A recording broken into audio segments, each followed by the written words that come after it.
Welcome to the Nomad Network, your first stop for complete and comprehensive Chicago Bears football coverage. Dive deep into analyses, updates, and all things Bears. Subscribe to our YouTube channel today and never miss a beat. Thank you in advance for your support. We promise to bring you the best because together we're unstoppable. Go Bears!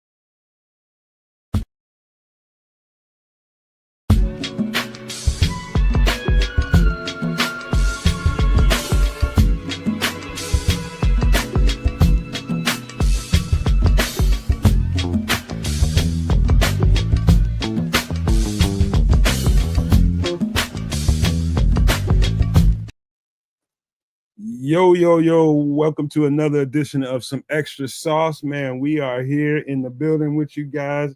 It's going to be a very special show today, man, because we're having another family reunion of sorts.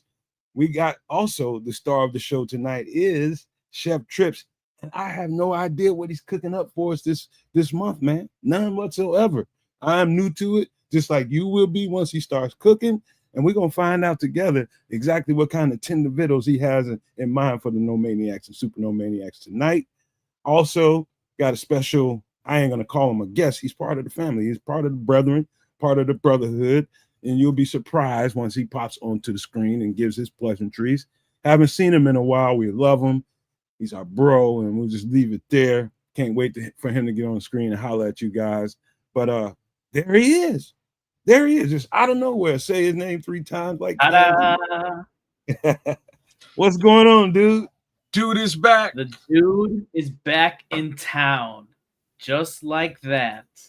When the dust settles, the dude stands. I got nothing else. What's up, everybody? Miss y'all. Hope everyone's good. Hope everyone's been good.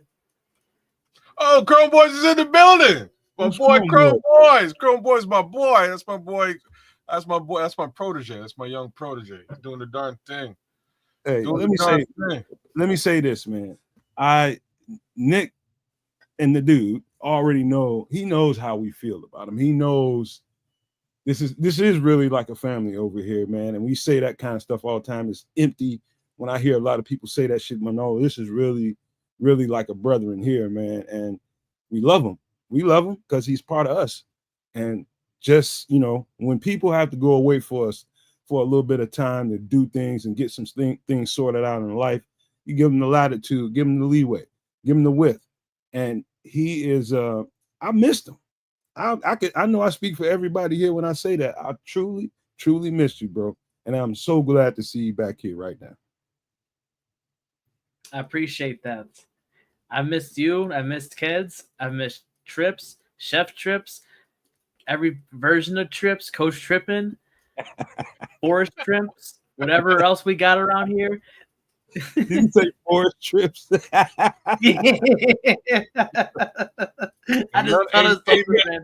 Ain't none of them wearing pants, is all I got to say about it. About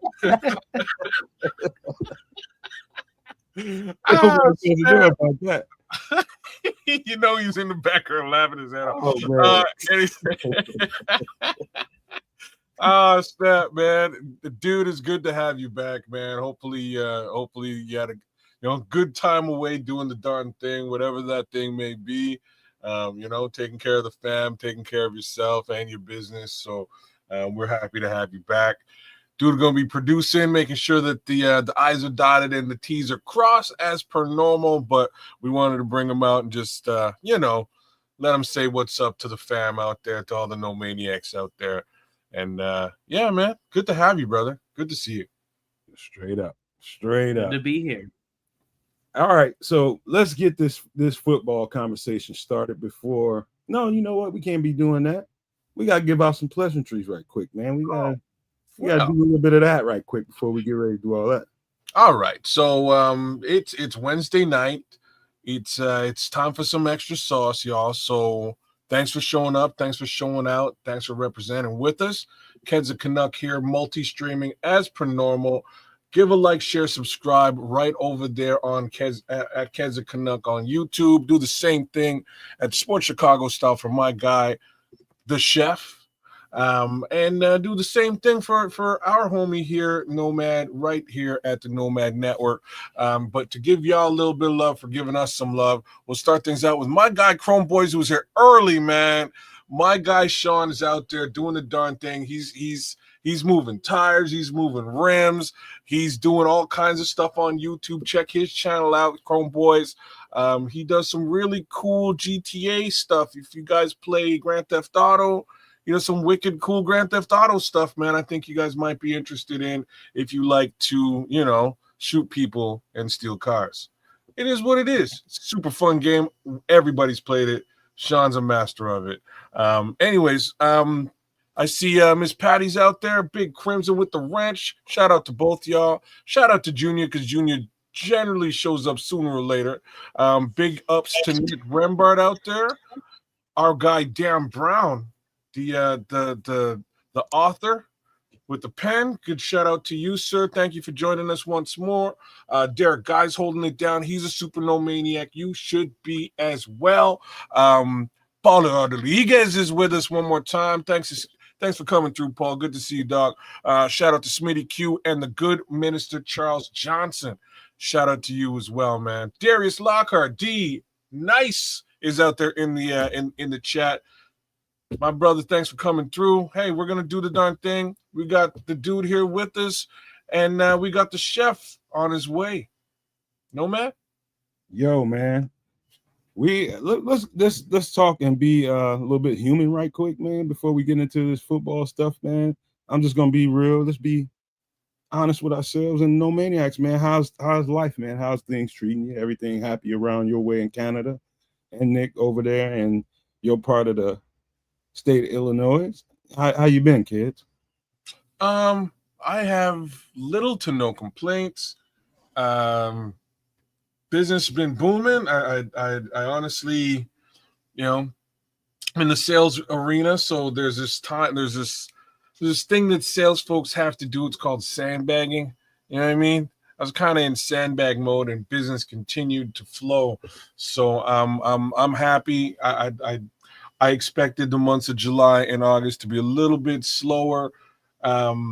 So far, July's been pretty stout, and I expect August to be even more stout. My son just came home. He's back. He's visiting. We had a great little dinner with him, his girlfriend, and my daughter came back too. Had a nice little meal, a little bit of salmon and salad. It was awesome.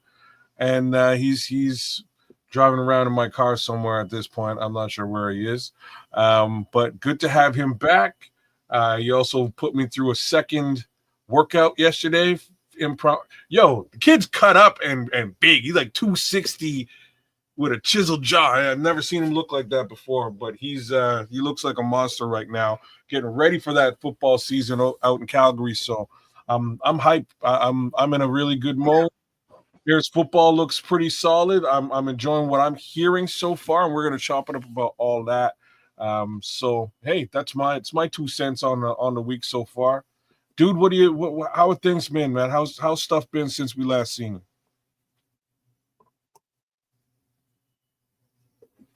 Dude, you there? Dude dipped. Dude. No, my bad. My thing was a little cut up right there. All right. How you feeling, man? Feeling all right. Yeah. I'm cutting back. Today's been a good day overall. So, great day to come on here get some extra sauce poured on this meal here. Get it nice and saucy. Get the fingers nice and wet. Gotta lick your fingers up. Now, I'm chilling. I'm feeling all right. I'm ready to talk Bears, though. I haven't talked Bears in like a few weeks, genuinely. So it'll be nice to spew the shit, if you will. Pardon my language. Yeah, it's even better to do it when it's not mid-season and we're scraping for 5 wins, right? So it's a great time to be positive. So there is that. I saw your last Facebook post on Bear stuff, and it wasn't all that. It was not a positive note. I don't blame you. That being said, Nomad, how have things been for you, man? How's your mom's doing? Man, mom's is progressing beautifully, man. Thank you for asking. As a matter of fact, my guy, the bishop, called me today, and that was the first thing he mentioned to me, man. And I was appreciative of that. She's progressing very well. You know, she got out of surgery, supposed to be on a walker for the first 3 weeks or so. She got rid of that damn thing quick. Now she's moving around with a cane pretty well. I haven't seen her in a couple of days. I'm going over there tomorrow. But today is my girlfriend's birthday, and she is so kind to me, and she's been always good to me, and she allows me to do this kind of stuff on her birthday night.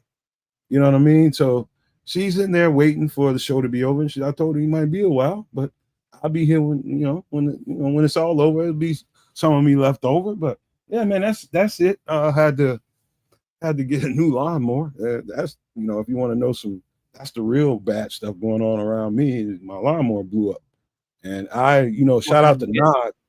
Nod was, what'd you say? What kind are you gonna get? Well, I'm getting a Greenworks. I had a Greenworks, and it's been good to me for 5-6 years or so. Battery powered lawnmower that lasts that long. It's gas lawnmowers that don't last that long. You know what I mean? Battery powered more. You slap battery in that thing and get on. And it does the performance is really good. I'm gonna buy another one. Just as powerful as a gas? I wouldn't say as powerful. Now, and there's nothing that's gonna beat a gas engine. You know what I mean? It just makes a lot more noise and it's more powerful, but it gets the damn job done. You saw my grass after I was done, you wouldn't know that I didn't have a gas mower. The performance is outstanding. Okay, I got you. But that's been all, man. But I know man got a whole new career going on, man. You're gonna advertise for Greenworks. Greenworks, I might have to holler at them. I have several of their products, as a matter of fact. There's a sponsor right there. Greenworks, holler, get at the Nomad Network. I believe every day. I'm one of them people that do a landscaping segment now. Hey, I'm a person that believes in, if you can do something to help out the environment a little bit, get you some different products, man. Get you some different products. It ain't gonna hurt nothing. All that gas ain't doing nothing, doing none of us no good. So I'm just doing my part. But that's it, man. What about this other guy back in the background, man, that likes to cook, man? And let me see if he's ready there. Let me give me a thumbs up down there, kid. You can throw it to him if you want to. Yeah, looks like our friend is ready to rock and roll. So we're gonna allow him to do exactly that. Let's bring the good chef in to pay his respects and bless us with some food. Hey. What you doing? Chef Boyardee. Hello? Hey. Am I waiting for my introduction or what are we doing? Oh, my bad. That's we messed that all up. Let's do that right. Hold on. Let's do that. Nobody saw him at all, by the way. Yeah, nobody saw that.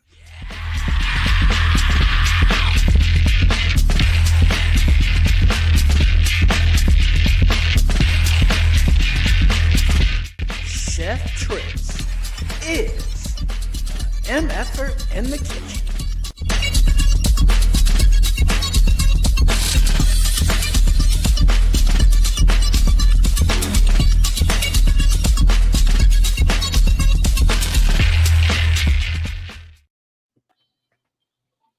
Hello, can you see me? Can you hear me? You can. You're live and direct, Chef.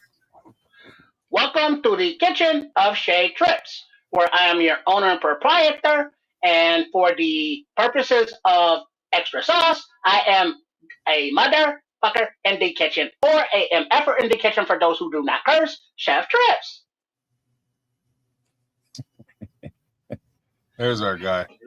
For tonight's foods, before I tell you what is on the menu, I would like to say hello to the Nomad, to the kids, the Canucks, to the dude. Welcome back, dude. Thank you, Chef. And to all of the Nomadiacs. And so, for this evening's dish, I will make the Hawaiian classic Loco Moco. And it will be beautiful. Oh, yeah. Loco Moco. I never heard of that, man. I'm from Canada. Buddy? Oh, buddy, you've been missing. Well, what we will do, we will start by heating our skillet on a medium-high heat, and I will add a little canola oil to the skillet. And while that is getting its shimmer on, I will tell you that the Moco Loco, while you can use ground turkey, traditionally they use maybe the spam, which is a very popular meat out there in the Hawaiian Islands. But today we are utilizing, you can go to the other camera, and we will be utilizing the ground beef, which I have to find there is the sweet spot. Haha, the chef knows how to find the sweet spot. Some diced green peppers, some diced onions, some minced garlic, a splash of the Worcestershire sauce, a little garlic powder, a little onion powder, some panko breadcrumbs, and an egg. And I took a pound of ground beef and I made 4 patties. And so they are about the same size. I did not use a scale because I am that not retentive. So we have the skillet back here going. And also on the other side, I have also prepared the base layer of the loco moco, which is rice. And I'm utilizing brown rice instead of white rice to make it a bit healthier.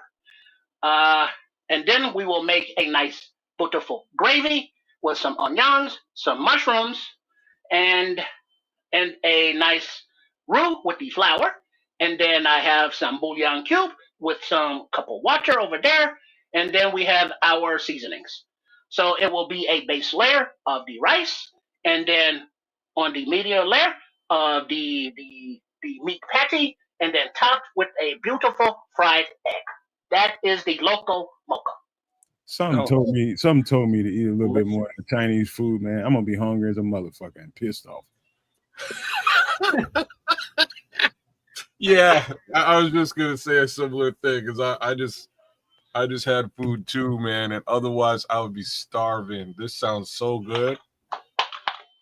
So now, for those that like the AMSR and like to get freaky, like the dude in the kitchen, like he was referring to earlier, listen to these sounds. He just got the egg. Oh, he just. Okay, hey chef, is that ground beef, ground turkey? I didn't hear. This is the ground beef. Okay, ground beef. All right. But as the things are nowadays, you can use any meat you have available. You put who's your sister sauce in there?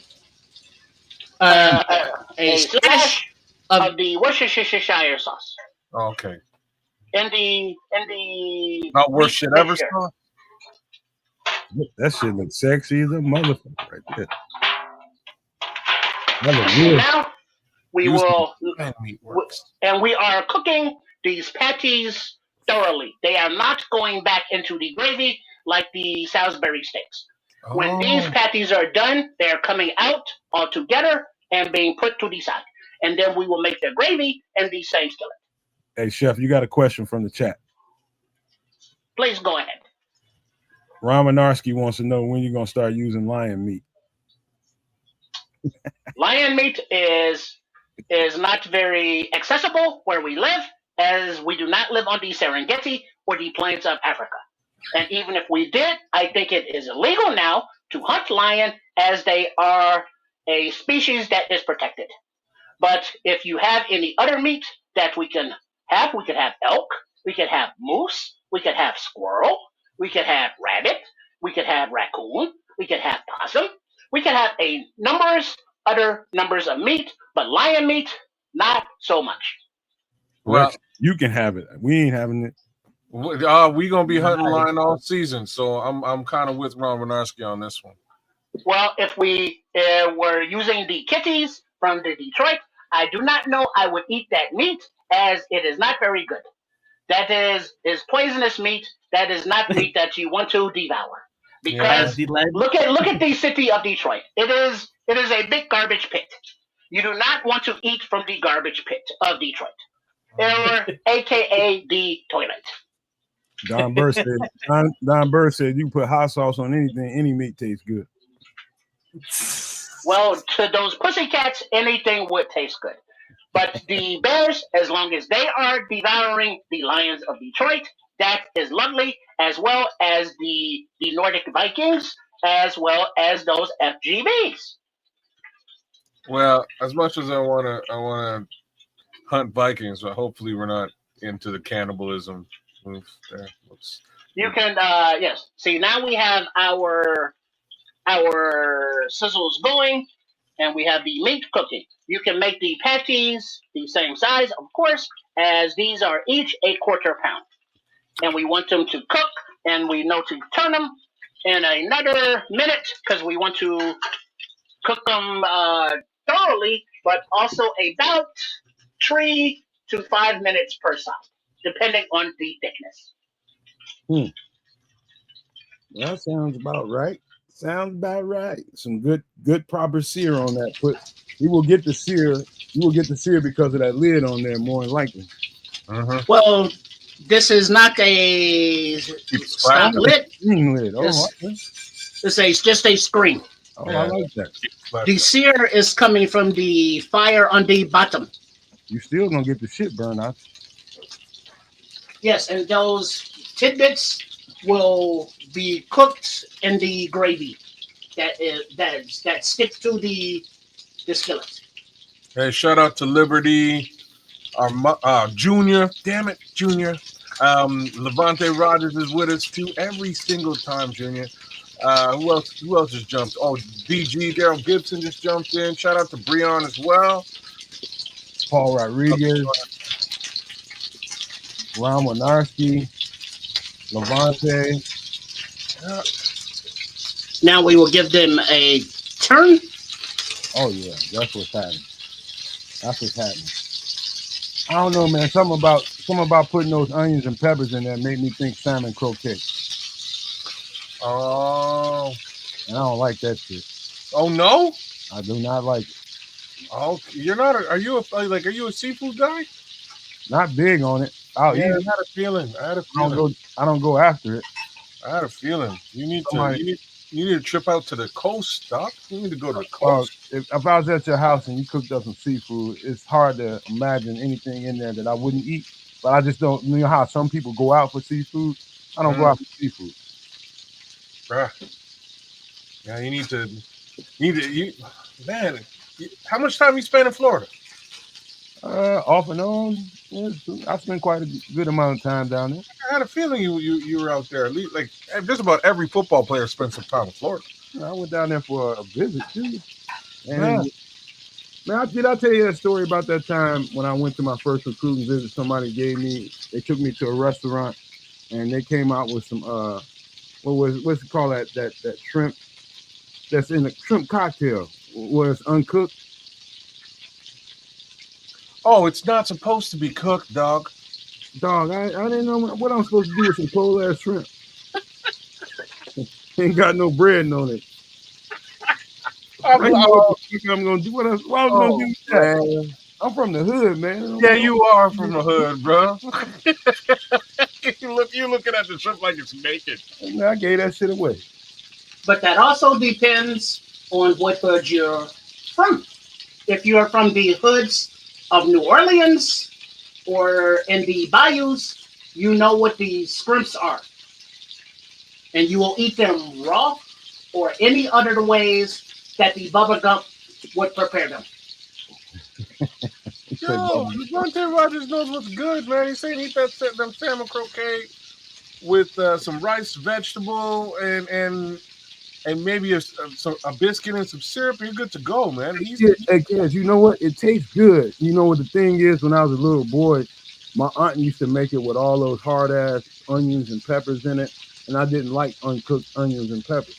Oh, that just means your auntie didn't let it cook long enough, and they were hard. Like, I know exactly what you're saying. So, yeah, she needed to keep that. She needed to cook it a little bit longer. But it's funny because salmon, you don't honestly need to cook very long. You don't. You could probably in sushi, and I know you're not a sushi guy. You just eat salmon raw. Like I've done it a bunch of times, but yeah. Basically, when you make I think you have the wrong microphone on. Who, me?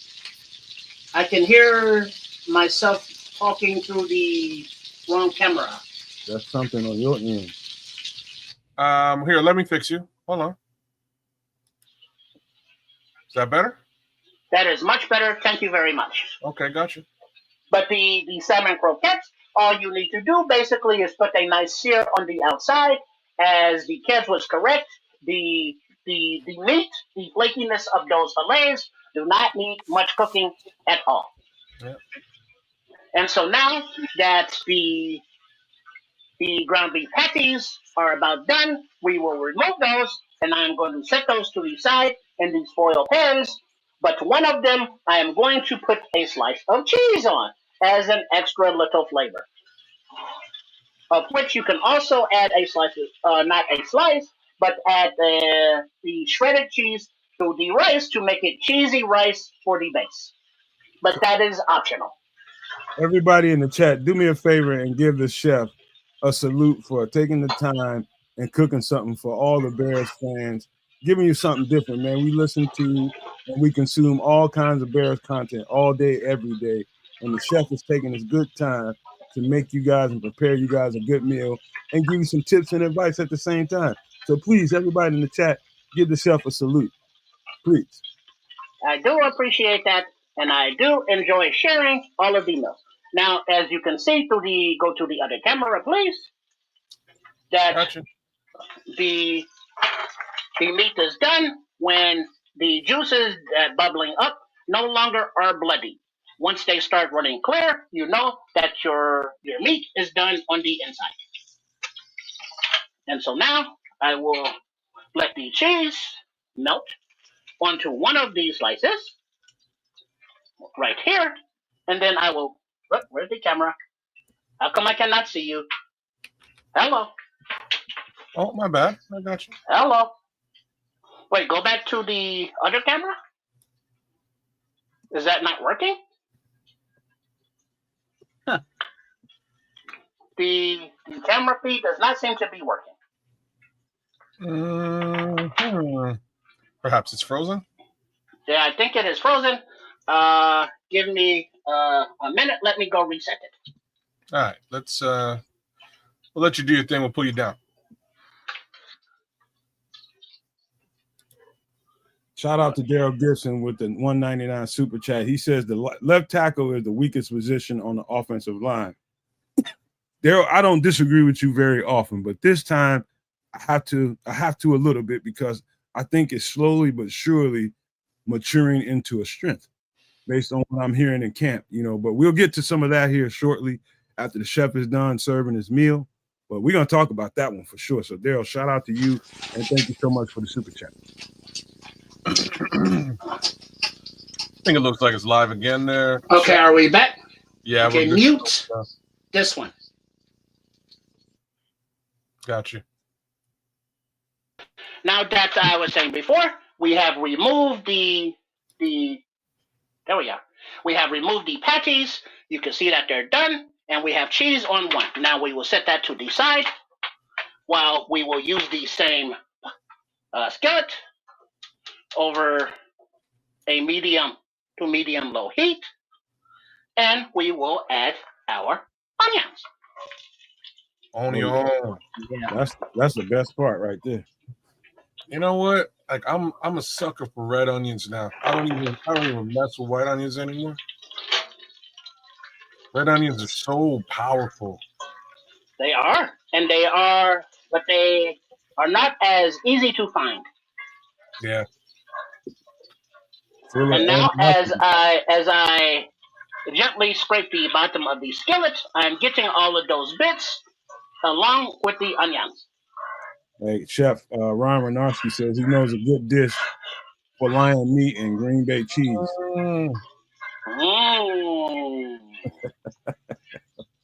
I still do not trust the quality of that toilet meat, but that Green Bay cheese would be lovely. Nice and thick. It Like does they're taste women. It does taste different. I don't even know what do they eat in Minnesota? Is there anything that we can you know what I mean? So there's nothing we could throw on this plate from Minnesota. Casserole they eat. I mean, they're Vikings, so what do Vikings really eat? Bread and meat. I don't know what Vikings eat, man. It's Minnesota. We eat casserole. They eat casserole. All right, so now we will put a little more minced garlic into here. Oh yeah, the good smells. As soon as the dude is able to invent the internet smell of vision, we will all be rich. I can't wait for that day. Smell of vision. And so now that's all those in, we do not want to burn the garlic, so we have the fire not too high. And now, ooh, my bad. Go ahead. And now that I can tell from the coloration and the smell that the garlic is nice and toasty, we will add some butter. Let me, Chef, if you don't mind, I'm gonna give a little tip out here to Dan or anybody else that likes cheese. This is totally separate from Bears fandom and Green Bay Packer hate. They have a company called Cheese Brothers up in Wisconsin. I would advise you can order this stuff. It's called Cheese Brothers. Go Google them, look them up. I've gotten 2 orders from them, and I'm telling you the varieties of different kinds. I like sharp cheddar cheese. I like smoked cheddar cheese.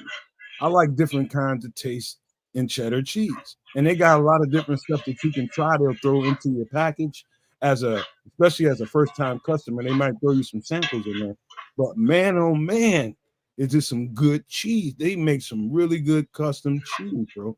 You have to try that.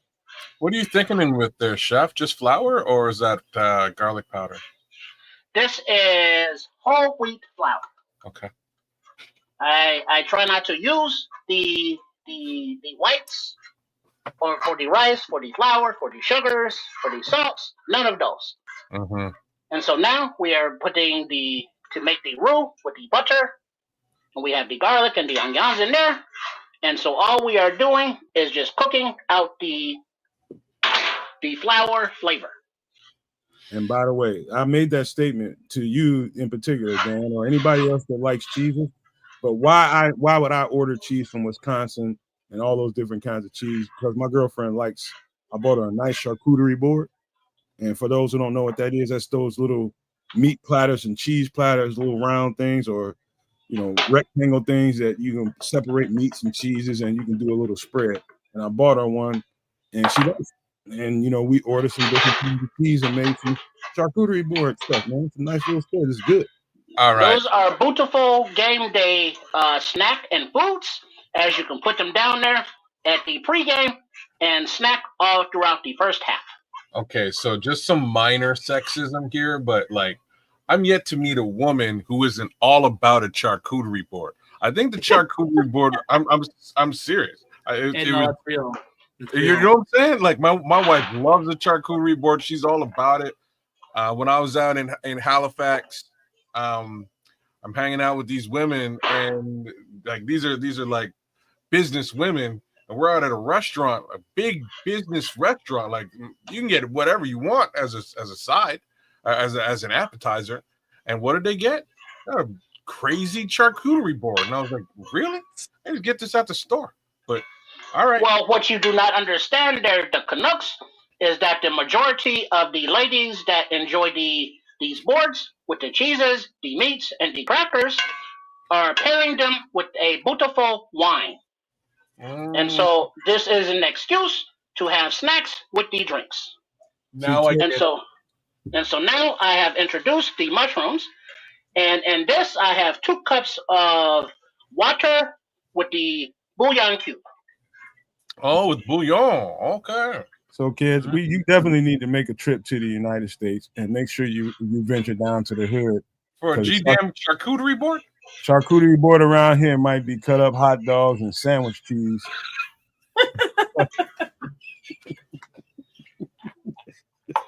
Whatever floats your boat, because you can't even give me a brat on there, bro. Hell no. Well, if the meat is bologna and hot dogs, and the cheese is hard cheddar and government cheese, and the crackers are saltines, it is what it is. That ain't a charcuterie board, man. That's Wednesday night at Section 8, bro. It is nice that the Canadian knows what Section 8 is. Yeah, you see, I read, I stay up. Yeah. And so now that we have added our bouillon, we're going to add a tablespoon of the soy sauce.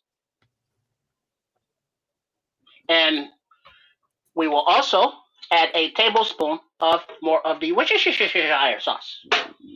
And because we're adding the sauces, we will not add any extra salt because I like to keep the sodium low. See? Okay, what's this you just put in there? Who's your sister? We used some soy sauce and some Worcestershire sauce. Okay, soy and Worcestershire. All right, I feel you. And I've also added the ground black pepper previously to the onions. But this is also a time where you can add more to taste. And now we want to bring this to a boil and reduce it to a simmer. And while it's simmering, we will prepare our egg. This is how the sausage is made, Daryl Gibson. It looks disgusting right now because there's all kinds of shit mixed up in there. But when it comes together, you just watch out. Watch out. That is very true. Because you do not want to know how your favorite foods are made, as they look very icky at the time. But when the seasonings and the flavors are married and melted together, making that unamanés, that is Japanese for flavor, it is a beautiful thing to the taste buds. And your taste buds cannot see, they can only taste. Oh. So it does not matter if it looks good, as long as it tastes good. But as long as it looks good too to the eyes, that makes those hunger buds go, I want that food to get in my belly. Hey, Chef, did you hear about one of your compadres on the Food Network channel, man? She unalived herself, man. And the one blonde lady that had the spiked hair, everybody was wondering what happened to her because she passed away suddenly at the age of 50, I don't know, 50-something years old. And that she unalived herself. That is like the second food host that did that. Anthony Bourdain was another one. What's up with that?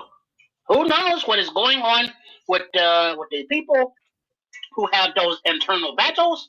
As it just so happens, we cannot say it's because they were poor or because they did not have resources. These were well-known, famous people with those resources. But you never know what people are struggling with, like Robin Williams and other people like that. But we say these names because these are famous people, even though we know that there are many non-famous people struggling every day with those symptoms and those depression issues. And we hope that you get some kind of help, whether it be therapy or whatever it is that can help you battle those internal demons. Because as we see from the people that lose these battles, now the people that love and respect them have the hole that they can never fill, and those people no longer have life, which is very important and only crucial because we only get one. So if you are struggling with any of those thoughts of unaliving yourself, please reach out for help because the world is a better place with you in it. Amen. The world would be a better place. You know what? Look, I personally just blame Gordon Ramsay. He's so mean. I think it's his fault. He needs to lighten up. I think everybody on the Food Network would be better for it. Just want to put that. I cannot say that I really watch it, the cable of the TVs, but I am familiar just from the pop culture wise of who these people are. But also pop culture wise and knowing who and what people are, I heard the playback when the coach tripping. Shout out to the coach tripping and everybody at Sports Chicago Style. Make sure you subscribe. But also that that's Nomad. You were saying that you would sponsor Cheese MF brother. in the kitchen for the competitive eating, and that is not really something that I would do personally because I am trying not to be as much of a fat ass. But now I will not turn down a sponsorship if you want to sponsor meals. That is different, and these are like the regular meals. So your people talk to my people, and we will let you know. So Okay. now on the front burner, we are going to prepare our egg. On the back burner, we have our gravy in the simmer. Does that starting to look better? That looks Is yum. that starting to look more like gravy? It looks great to me, bro. You know what I'm saying? And let's give it a Looks very little good. stir. Even Daryl Gibson's coming around. He was like, "Oh no!" And now he's coming around. He said, "It looks good now." And now that is thickening up nicely. And then we I put our mean, cover back on to cut down on some of these splatter. Yes, Mr. Canucks. I was just saying, Gordon Ramsay made an Asian lady say that she was an idiot sandwich, and I think he's got anger issues. Well, that is true because sometimes uh, the people like to take out their own insecurities on other people, especially when they get into a position of power. And because he has so many TV shows, and there are other people that want to be on TV, he uses that to his advantage to demean and belittle people. Because I tell you this, if he catch the chef trips on the wrong day and he says the wrong shit, the Gordon Ramsay would catch a live ones.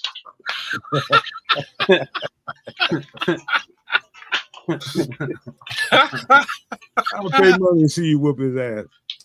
Yeah, I would pay money for that. Actually, that'd be great.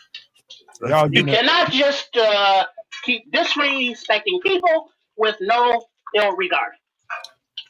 Because there will be consequences and repercussions to your disrespect, meaning sometimes people will chin check your ass. And Minister Charles says, "Man, I'm tempted to order some of this cheese." He says, "But I'm not going to." He said, "I don't got no teeth." Well, the beautiful thing about cheese is, if it's soft enough, you do not need teeth to enjoy it. You can melt it, Minister Charles. Melt it. Maybe you can gum some chips. Maybe. But I do have to give a second, as there was always the road trips when I was a little children's, and we went on the north to the Wisconsin, and there were Stuckies, and there was the cheese log from Stuckies. That was beautiful, and there were many other. The cheese chalet, I believe, is the name that is right off of the highway, either 90 or 94. I do not remember, but I think it's 94. But they have so many different cheeses. They have Is that different what Dan Brown's flavors, talking about? different ages, different textures, and it is incredible at how many different types of cheeses there are. But the just so happens to be up there north of the Cheddar Curtain with the Packers, which is unfortunate, but they still have stuff to offer for the flavor wise cheese and the sausages. Mr. Charles, by the way, man, that cheese from Cheese Brothers, you don't need no damn teeth, bro. That shit will melt in your mouth, bro. It will melt in your mouth. That's some good quality. Get that age. Get you some aged cheddar. Oh my god, it's so good, man. But As I've been standing here running off at the mouth, we have our egg. There we go. It is no problem. Just a little toasty on the outside. You can make the egg over easy or sunny side up with the runniness of your desired choice. So it can be very runny or have a more solid yolk. I like and so now, as we are ready to plate up and get to the bear stock, I will first remove the hotness of the iron so we can show We do not need that for that. We do need that for that. So that is nice and cool now.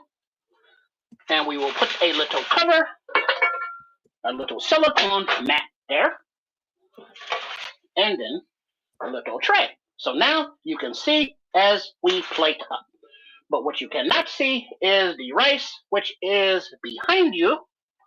But I will grab one of the tools, and then I will reach, pardon my reach, see how polite I am, and then we will have a nice base of rice, flattened out a little bit. By the way, Chef, that egg was made perfectly, in my opinion.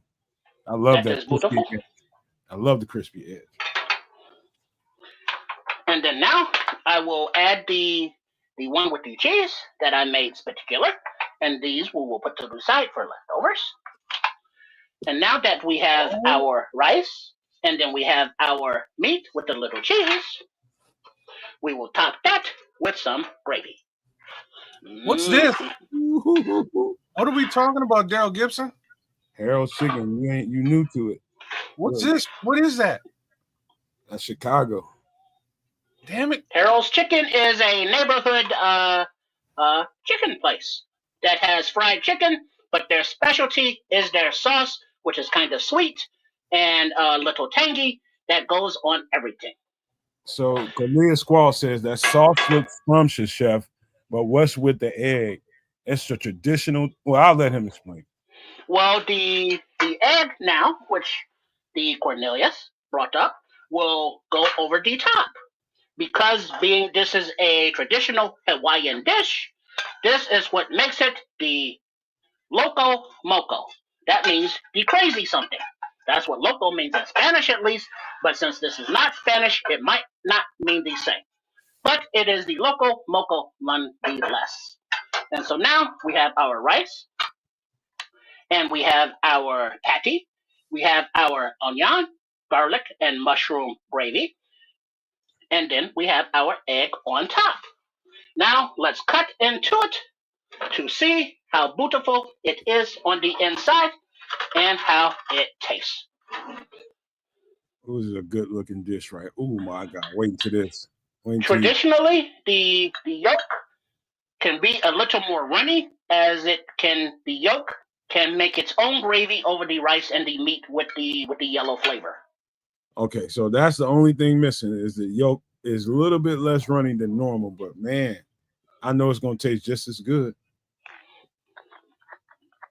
Oh man. Yeah, I know it's popping, ain't it? That is very good. Now you can see on the meat, it is cooked all the way through. And you can see the steam rising off. You can see the mushroom. And the gravy is covering it. It is very, very flavorful. The meat, I feel sorry for you. It's very succulent. It is similar to the Salisbury steaks, but different. It is a meal that you can make with the inexpensive ingredients, or at least they used to be, and it is flavorful. But you are using the ground beef, the rice, and the egg just in a different way, a different flavor profile. That is just something different beyond the ordinary and beyond the normal. So, as we were alluding to before, it is good to go to different areas and different cultures to find the way they prepare their foods and the flavors and the seasonings that they use. And you can say, oh, this actually is pretty good, or not. But that is part of the spice of life, as they say. Hey, I feel sorry for Minister Charles, but that looks so good. Minister Charles says he lives 300 yards from a Harold's Chicken.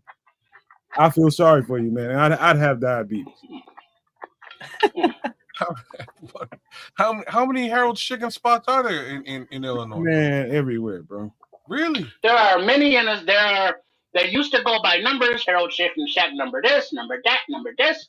But there used to be, I would say, over 100 locations.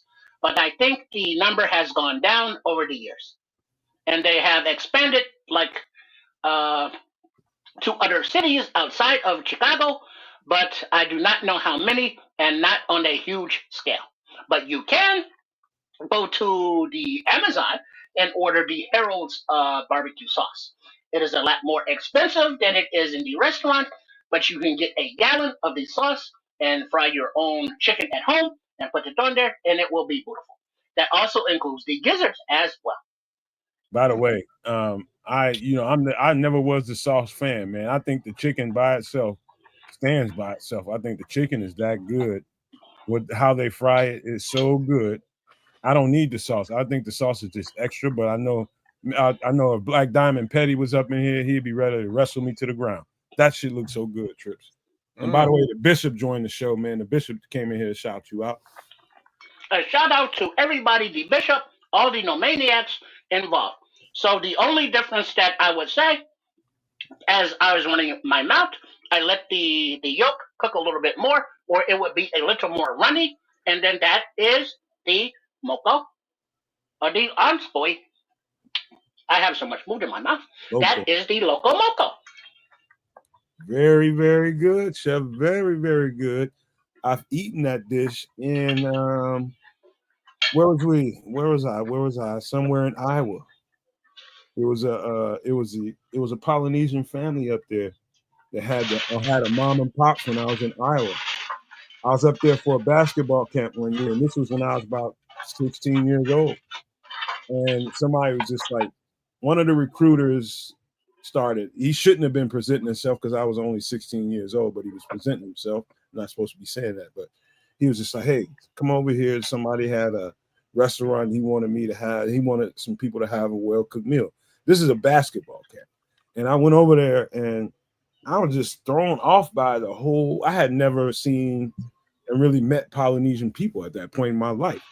And when I met them, they were just really, really nice, charming, big people. I tell you that. But man, that shit was good, bro. When I tell you that shit was good, it's kind of just like Trips is making it, but with white rice. The white rice is more normal, and a lot of times the classic does not include the mushrooms and the gravy. But I would.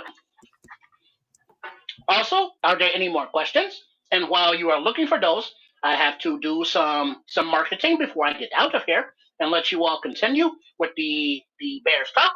And Triple R, I believe, will join you as a representative from the Sports Chicago style.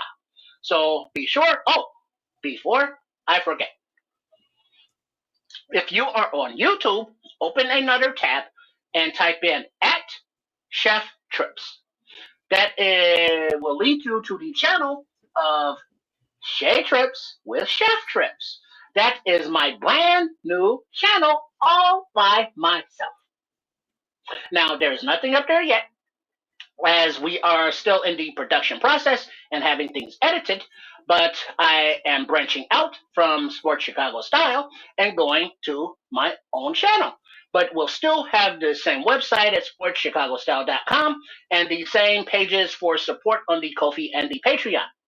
And then also a shout out to the Coach Tripping and the Trips for starting their own page, Trip Kundo, which is a self-defense exercise, get to know your body, mobility, balance kind of thing. So the content at Sports Chicago Style will keep coming out, as we are now also in the midst of the roster breakdowns by position.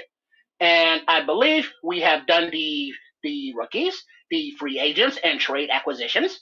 We did the quarterbacks, the running backs, and I believe the tight ends will be out tomorrow, and then we will proceed through the rest of the team. So Sports Chicago Style is the parent channel, and then branching out with Shay Trips, with Chef Trips, and Trip Kundo. So please do support us. Thank you. Shout out to Chef Trips, man. Hey, good thing you're doing over there. Let me give you a couple of thoughts people are saying in the chat. Please. A couple of people, Patty and Daryl Gibson, it looks familiar to them. It looks a lot like Asian food. let's say per se, Patty just got through saying egg foo young a little bit, and so Well, that is, as the Polynesian culture is that far from Asia, and that exactly. from I believe they can see Japan from their front porch. So the egg foo young is very similar with the egg and the bean sprouts and the way it's prepared, except the this is ground beef and it looks the same, but the egg is right there. It's just prepared a little bit differently, as egg foo young is basically an egg omelet. But those influences are there from those cultures because I'm sure of the proximity of the distance. You do have a question, Chef. Cornelius Squall says, hey, Chef, how did you discover this dish? Yeah.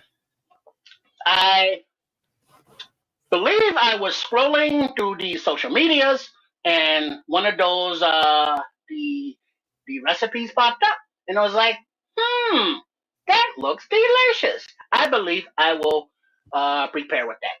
And so here we are. Man. My answer would have been I was banging this Polynesian broad, but that's just Well, kids, you are just very freaky deaky and be sharing your little man very with the world. hey, I do what I can. Hey, you got your Polynesian woman, you a healthy man. And so what Nomad was saying with the egg, the crispiness, when you fry the egg, and it has that nice crunch to it. Oh yeah. Oh yeah. Oh yeah. Crunch of vision. And so now that we get Nomad going, oh yeah, oh yeah, oh yeah, I am sure that the birthday girl will be looking forward to when the show is over. She just busted up in here and she's like, is he cooking yet? I was like, get your ass in there and go rewind. He already done cooking. So now, are there any more questions before I go? Dan Brown. Dan, put it up. You having a Mai Tai cat? If that's what you want to call it. Oh snap. Anyways, Chef Trips. That does kind of remind me of like an egg foo young action, but a little bit more hearty. I think I would appreciate that. I'm gonna have to give that a shot. Egg foo young is actually one of my favorite things to eat. I don't eat egg foo young anywhere. You gotta make the gravy right. That gravy has got to be right, or I don't want it. I hear that. Very picky about it. Very, very, very true. Because not everybody makes their gravy, but then not everybody makes it the same. That's true. A lot of people who are used to going to one restaurant to get their food, whatever the culture may be, let's say Chinese food, and you go to a different Chinese restaurant and they make it different and it doesn't taste right to you. They say, what is wrong with this? This is not the right sauce. But there are many ways to make it. Just like there are many ways to make barbecue sauce, and it's all called barbecue sauce. But it is different flavors, different techniques, and different. Yeah, that's that almond chicken guy ding gravy. That's like a staple, and that's kind of how it has to be. It has to be like that. But that's cool. Good looking stuff, man. Again, I'm pissed off because I didn't eat enough of the Chinese food my girlfriend got. She homemade cooked herself the beef and broccoli. Oh, yeah, man, it was good. And I don't eat as much before I go on the show because you don't want to do too much, and then next thing you know, you gotta hold on for a second, guy. I'll be back in about 15 minutes. That's what. Or the itis. Oh. Yeah, that too, but I can fight through that. It's just the toilet stuff, man. Eating broccoli, all that fresh ass broccoli. Yeah, Thank you for sharing. Hey, shout out to you all. I'm finna run in there and tell her right quick. While I pass it to Kez right quick, I'll let her know that people are giving her a shout out in the show. I'll be right back, guys. Well, tell her that I say happy birthday too if you're headed out there. That being said, well played, Chef Trips. Nice little deal. I appreciated it. I enjoyed it. Looks like you're enjoying the hell out of it. And thank goodness I had kind of a little bit of a meal and a half today, and I'm not super hungry watching you eat it. That is very good. Very good. It is very tasty. I have to admit myself. Got that good salmon and like a little bit of leftover chipotle going on tonight. So I was pretty. I'm taken care of. Yeah. Are there any more questions and or comments? Levante Rogers just bought him some spicy chicken, spicy orange chicken, and some crab rangoon. But yeah, that sounds real good actually. See, there's that seafood coming through again. Yeah, Nomad doesn't know what he's missing. We're trying to get Nomad on some sushi. Shout out in the chat if y'all like sushi. I'm not the biggest sushi guy, I'll be honest with you. But for a minute, there's a couple of years there where my kids were so into sushi, I didn't have any choice. I was just eating it all the time, and I'm now well over it. But I think everybody needs to give that. You got to give these different things a try. Trip. That's just like what you're showing us today. Test your palate, see what else is out there. Who knows what you're gonna fall in love with, man? Exactly. Just like when out of towners come to Chicago and people say, "Oh, you have to try Harold's. Yeah. Oh, you have to try Uncle Remus. Oh, you have to get deep dish pizza." It's because those are the popular dishes of Chicago. Just like when you are in an airport, oh, you have to get some Garrett's popcorn if you are not in the city, because there is nothing like the Chicago mix of Garrett's popcorn, which is the sweet and the sticky caramel, and the very flavorful cheese. And then they have different stuff with the different almonds and the different glazes. It is beautiful. But wherever you are, eat their food because it will be different, but you may enjoy it as well. Yeah. Expand your horizons. It's funny out there, man. Everybody's got issues with fish. Patty Laura got issues with fish. Keith says he likes sushi, but he likes cooked sushi, which basically means it ain't really sushi. Well, yeah, the sushi is by definition raw. Yeah. I think people like sushi because other people like sushi because the next person likes sushi, and it just gets it gets, okay, they say it's a popular thing to do. They say everybody should eat sushi, should try sushi, and people start eating sushi. Fuck that. Fry that goddamn fish. Well, but there are many different roles of the sushi. There's the tuna, there's the shark, there's the salmon. So there are different flavors, even though it is all called sushi. I love all the seafood, raw, cooked. Give me all of it. That's what she said. Paul. Yes, Paul, sir. I paused it for you, Nick. You heard me. I paused it for you. You don't like all of it. I know you don't. Hey man, I'm pause or no pause. I'm with the dude on this one. I'm trying to think if there's really a food, like there's certain foods I don't like, but it ain't fish. Fish is great. Andre Bryan says he said my ex loves sushi, so fuck sushi. That's one good reason. That sounds like somebody that Andre had his favorite puppy, and his wife divorced him and took his puppy too. Man, That's what that sounds like. She might have boiled the puppy while she was at it. Well, some places that is also a delicacy, but we will not go there right now. That's a whole other story. But yeah, but Andre, if there are no more questions and or comments, I will get out of here and finish my meal while I let you all get on with the Chicago Bears talk. Do me a favor and call Triple R for me, man. Tell him I want to holler at. We'll do as we will get the servers here fixed. The freezing of the camera, I do not know what that is about.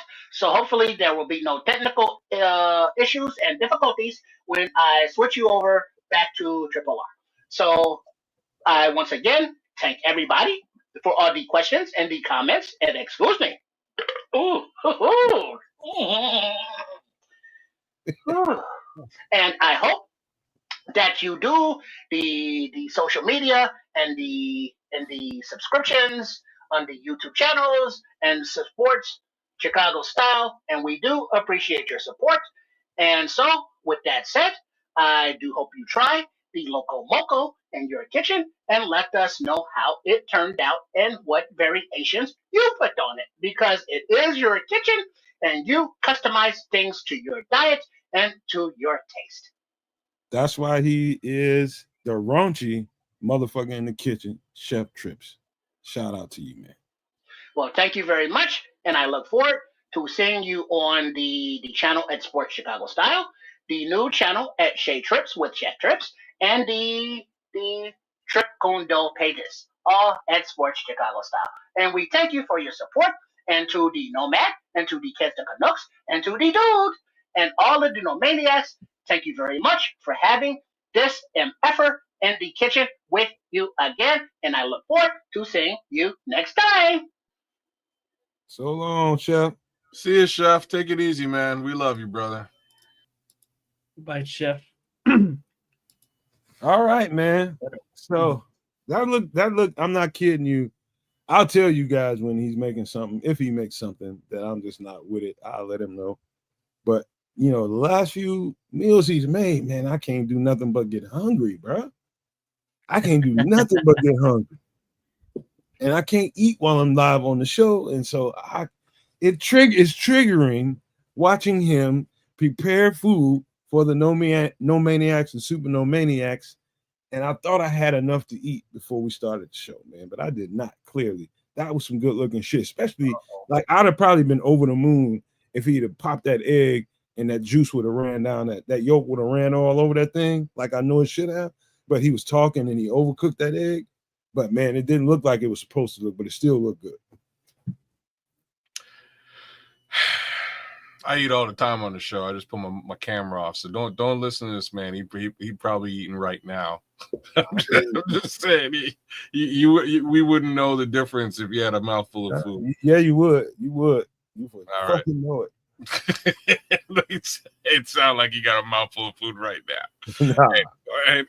Anyways, hey man, I guess we should chop it up on some of that football stuff that we do on this show. Yeah, we probably should. How about this, man? We should probably talk about some of the injuries and the did not practice this guys. We need to talk about that probably right away. Let me see here. Let me see my list.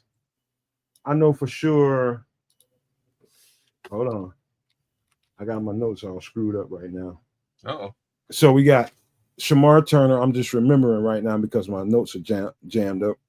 Shamar Turner did not practice. We might be missing him for 3 weeks to a month because of an ankle injury. From what I'm hearing, it sounded like he's dealing with a high ankle sprain, which I mentioned on Feed the Bears. All the people that don't know about that show, I do Feed the Bears every day that there's not a podcast.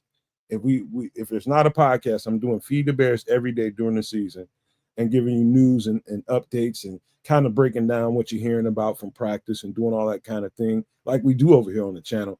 So Feed the Bears, I was talking about that. And I said, if he's out for any extended period of time, minus 2 weeks, beyond 2 weeks, I would say it's a high ankle sprain, which I've had both sprains. A high ankle sprain is much more painful. It's much more tender to the touch of putting your foot on the ground than a low ankle sprain. And so that's clearly what he's dealing with based on some of the reports I'm hearing on Twitter. It's a high ankle sprain. I think Biggs might have reported that out. So shout out to Brad Biggs for that. But he's going to be out. He might miss the entirety of camp. You know what I'm saying? So we need to be prepared for that. Let me see who else. Give me a second, kids. Let me get these notes right because I'm clearly off track right here. I had them. Okay, so Bill Murray was another guy that didn't practice. I said Shamar Turner and also Zay Frazier. I don't know what's going on with guy, but he's missed the entire training camp thus far. The entire training camp.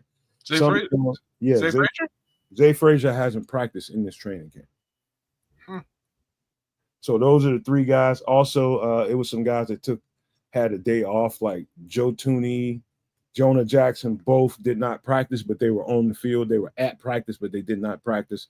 I guess you can consider that a rest day. And in their place was switching out at right guard was what's his name? Jordan. Damn, I can't think of his name right now, but we got him Jordan something, and then it was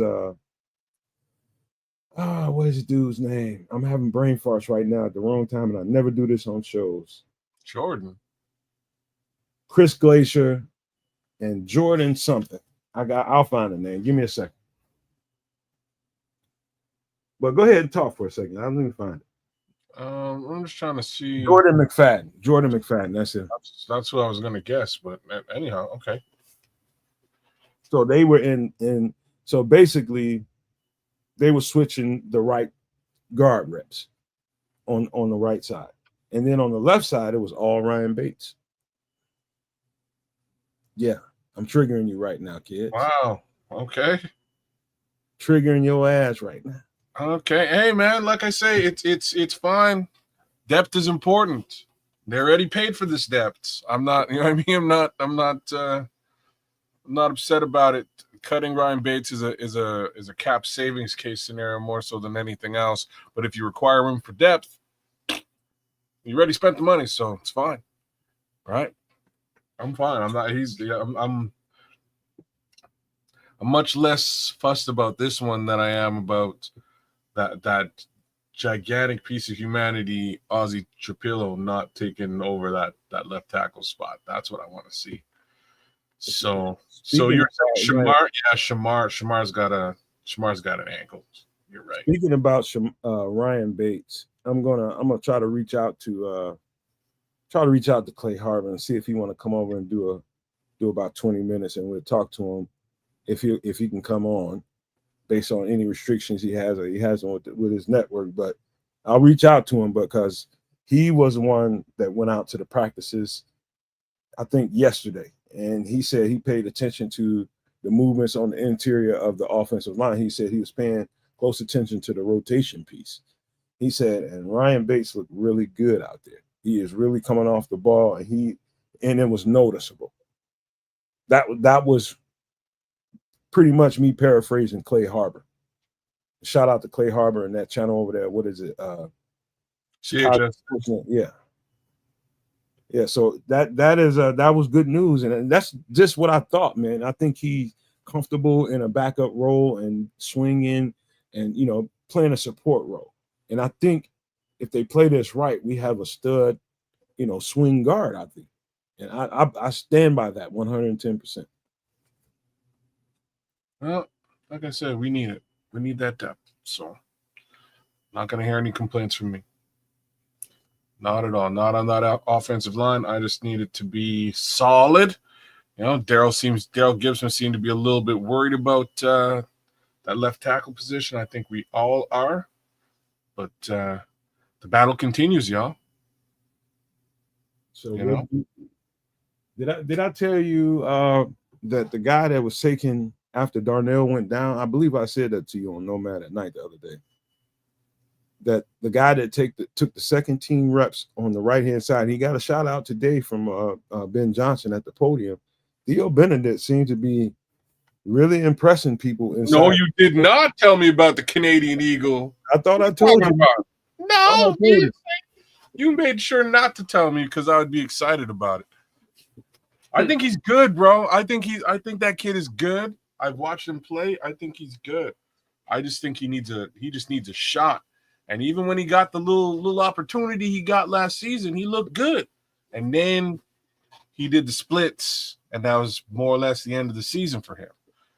So I think, man, we might have some viable depth at that position too. I think Theo Benedict, I can remember when we got him, like, we got our hands on him like 2 years ago, I believe. And he's been lingering around.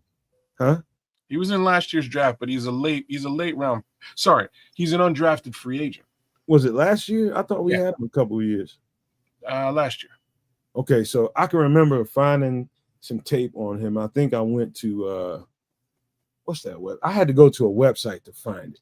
Probably, I bet you it was Huddle. Huddle, yes, that's it. That's exactly right. Yeah. I went to Huddle to go look and study up on him, and he's number one. The first thing that stood out is how big he was. The second thing that stood out is he moved pretty well. bro. He's pretty agile. You would be like, you're saying that you're surprised. He's a surprising athlete, in my opinion, man. He gets low for a kid. His height, he gets real low. His pad level gets real low. And in the run game, he's surprisingly quick, right? So I kind of need to see what he brings to the table with respect to pass pro. You know what I mean? I saw a little bit of that last season, but I'd like to see more. The kid's good, man.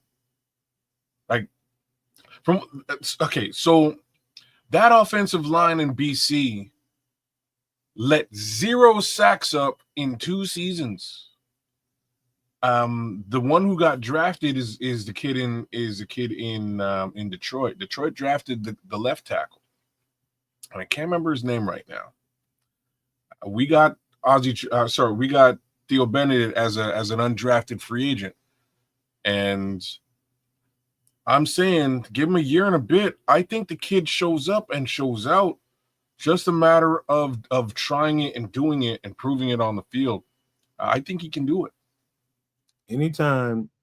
Now, I think, and I'm not saying this because to placate for kids. I'm saying this because I think it's significant that Theo Benedict, after being here, I think he might have been cut and was brought back, kind of stashed on the practice squad, and they kind of left him alone. But he had some time to develop, entire year for that matter. Yeah, I think it's paying off. Not only that, I think him being in the room with such good football players and guys that kind of push him to be that next level guy that he can be, with Dan Rochar putting hands on him and actually influencing his growth right now. It's a pleasant surprise, but I'm not surprised because the guy had the tools and the skill set from the giddy up. He was just raw as shit.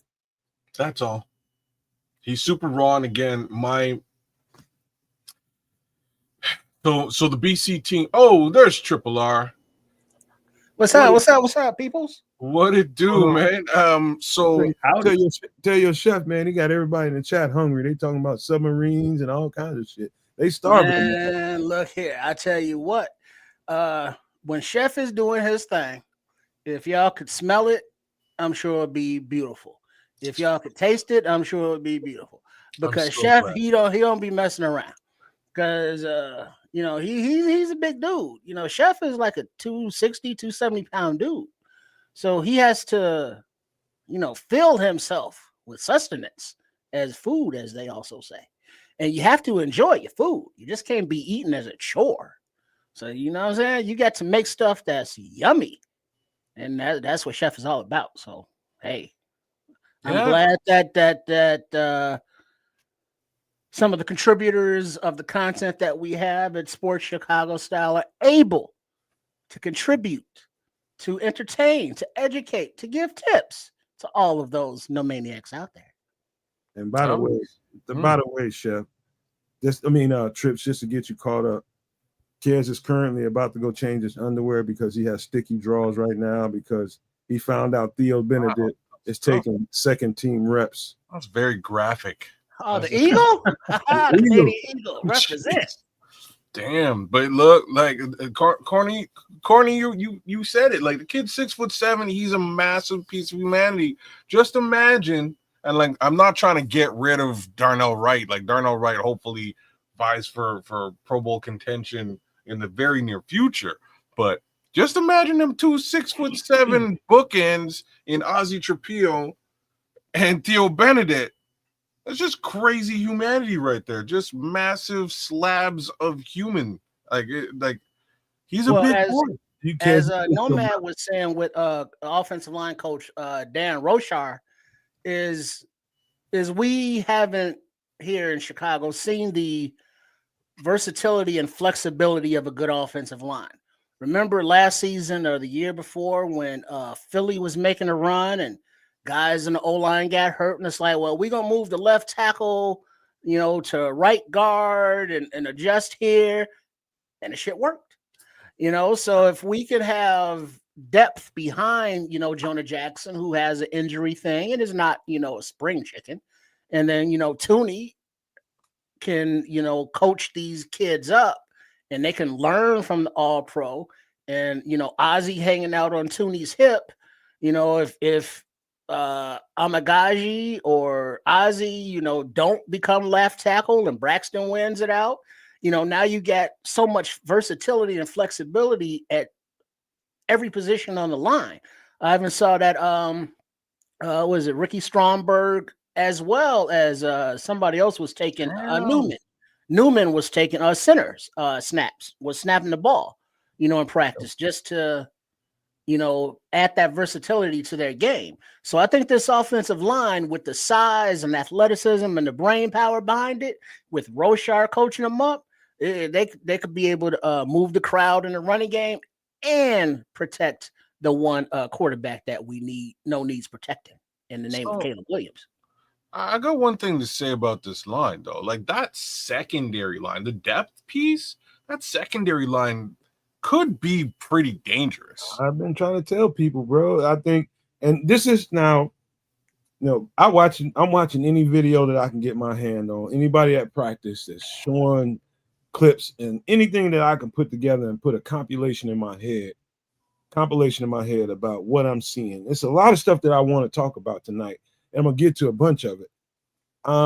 I'm starting to see, and I felt like this on paper before we even got to this point. It felt like some pretty good depth for the first time. Number one, I noticed that. I think Bill Murray, number one, is absolutely capable as a swing guard. I think, of course, Ryan Bates, when healthy, and he is healthy right now, knocking on wood, and hopefully we'll keep him that way. Keep him at that limited role. Stud. We've got Jordan McFadden, who I think can be developed into that swing guard type. He's used to playing tackle, but I think he's definitely played where before? Philly? I think he played in San Diego. I mean, in LA, the Chargers. Oh, I think you're right. I think he was a Charger. I think he's capable. He's quick. He can move when it comes to the running game and that wide zone. He's a nice guard to be able to get to that first and second level really, really fast and get your run game going. You're talking about, Luke Newman now. You're talking about I think we have a plethora of guys that can really, you're talking about Ricky Stromberg now. You're talking about Doug Kramer, who I still think even though he's been taking second team reps, I think that's purposeful. He's going to have to show that he can really stand and prove that he's above and beyond the guy behind him. And they're giving him every opportunity to do it. I love it. I think Doug Kramer is capable. He's just not big enough, in my opinion. I think he's the odd man out. I'll be frank on that. Here's the but. This team does not have a fullback. He could specifically be the actual fullback for this team. I wouldn't be mad at it. That's wild. That'd be wild. I'm just saying. If he ended up keeping a role, if they designated him and kept him and designated him as a fullback, I would fucking run right through this damn door. Right straight through it. Well, okay. All right. I'm just saying, I think he showed some decent stuff as a fullback last season. It's worth a shot. But outside of that, I think right now just the size and length of the humanity in front of him kind of speaks for itself. It's really a question as far as if he's taking if he's taking second team reps over Ricky Stromberg, I'm a little confused. Well, I think again, there's a couple ways to look at this stuff. It's like if you were a coach and you want to give some of these guys that you looked at on tape when you got this job, and you looked at them and you said, all right, these are the guys I think are on the fringes. Let's give them every opportunity to prove that they belong. Let's see if they can maintain. And we'll give them reps as early as possible, as giving them the highest reps we can give them. And let's see what happens. And I think that's a good way to look at it. Work the bottom up, and let's see if you can see if the bottom guys are thorough guys that you can keep. If not, you need to find out real quick if you need to replace them. I think that's the right way to look at it, wouldn't you say? I wish I could argue with that theory. I think that theory is sound. Just sort of, give them every opportunity to fail. I'm glad we're talking about the line first because it's a good way to start this conversation about the Bears. And I gotta swing it right on over to left tackle, which is, as we thought it was going to be, outside of Caleb Williams, and maybe I'd say outside of Caleb Williams, this is the biggest talking point amongst the Bears fan base: is who is going to emerge as the starting left tackle. And I think it's still a work in progress. Now, I will say this. Now, I trust Herb Howard, trust Alex Shapiro. I trust a few other guys on this beat that, they're reporting. Braggs has been killing it on Twitter too. He's been out there reporting from the field, so I got to give him a shout out. These guys also, what's his name? Somebody else I'm forgetting about. Pat the Designer has been doing a pretty good job from reporting stuff on. Got to give him a shout out. Yeah, shout out Pat, man. That's been doing a great job. Yeah, but from when I compile all the information together, I always lean on Herb for whatever reason. It's his football acumen. I think it's what draws me to him being the last thing that I can take away from something that I haven't seen with my own eyes. And so I have to put it together myself and give it to you all. And Herb Howard said he feel like it's starting to crystallize. One thing is current. When they come out, even though Braxton is getting into, they're giving him a little bit of 11 on 11. He just got out of 7 on 7s. Now he's starting to do 11 on 11. They're ramping him up as far as his physicality goes. He's starting to get more and more reps. But every single time they come out of the building, Braxton Jones is the first left tackle on the field. Yeah, look, I think that rolls right along with what you were just saying. Give him every opportunity to fail. He's got to. They have to test him out. They didn't get the chance to do so over the course of the last couple of months. Rookies have been in. These guys have actually seen what those guys are about to a certain extent. Even though pads aren't on, now the pads are coming on. You kind of want to get your full of Braxton Jones and understand where he's at in his rehab, in his return to football. And again, they should hopefully be able to make a quick determination on whether he is, ahead of these young rookies, alongside these young rookies, or behind them. And you would think that Braxton would also have not right of first refusal, but going to get every opportunity to be, number one and win the job. But it's also refreshing to see that he's not the only one out there. They are putting Ozzie in there. They're putting Amagaji in there. So it looks like an actual, competition. There is, equal division of the reps with every team, it seems like. So they're putting, stuff on film with every lineup, seeing how they look here. And it's refreshing to have a coaching staff that's actually having open competition as opposed to just lip service open competition that we've been used to for a long time. So, hey, if Braxton can win out the job and, get his money on, cool. I just want the best person out there, whether it be Braxton, whether it be Ozzie, or whether it be Amagaji, whoever. Just be a solid, good-ass left tackle.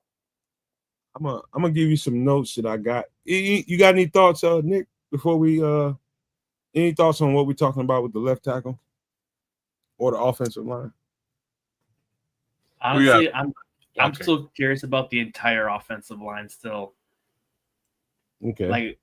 But when how this goes though, for me personally, I'm not gonna really have a true opinion on it until I see them in game, because this practice stuff isn't really the best feel for it, because I feel there's times in camp where they say certain position groups look good, and then when it comes to the game time, it's the exact opposite of what we've heard from reporters and stuff like that. But that's just also me and my cynicalness of the torture of my short life so far as a Bears fan. From your standpoint, I can get that. I definitely feel what you mean. That's another thing too, man, because as we continue to talk about this left tackle stuff, it is going to be, I think a lot is going to go into what those joint practices look like in that first preseason game. I think by preseason game 2, somewhere in between starting that game and ending that game, we will know for sure who the left tackle is going to be on this team, because he's right. Nick is right. You know, it's a lot of hubbub around this stuff, and we feel like we got this thing because what things look like on paper, the few little videos you see out on the internet and on Twitter and wherever you see this stuff, it starts to give you a sense of false encouragement. I would just say that. And then because you just really don't know until it's mano a mano against another team.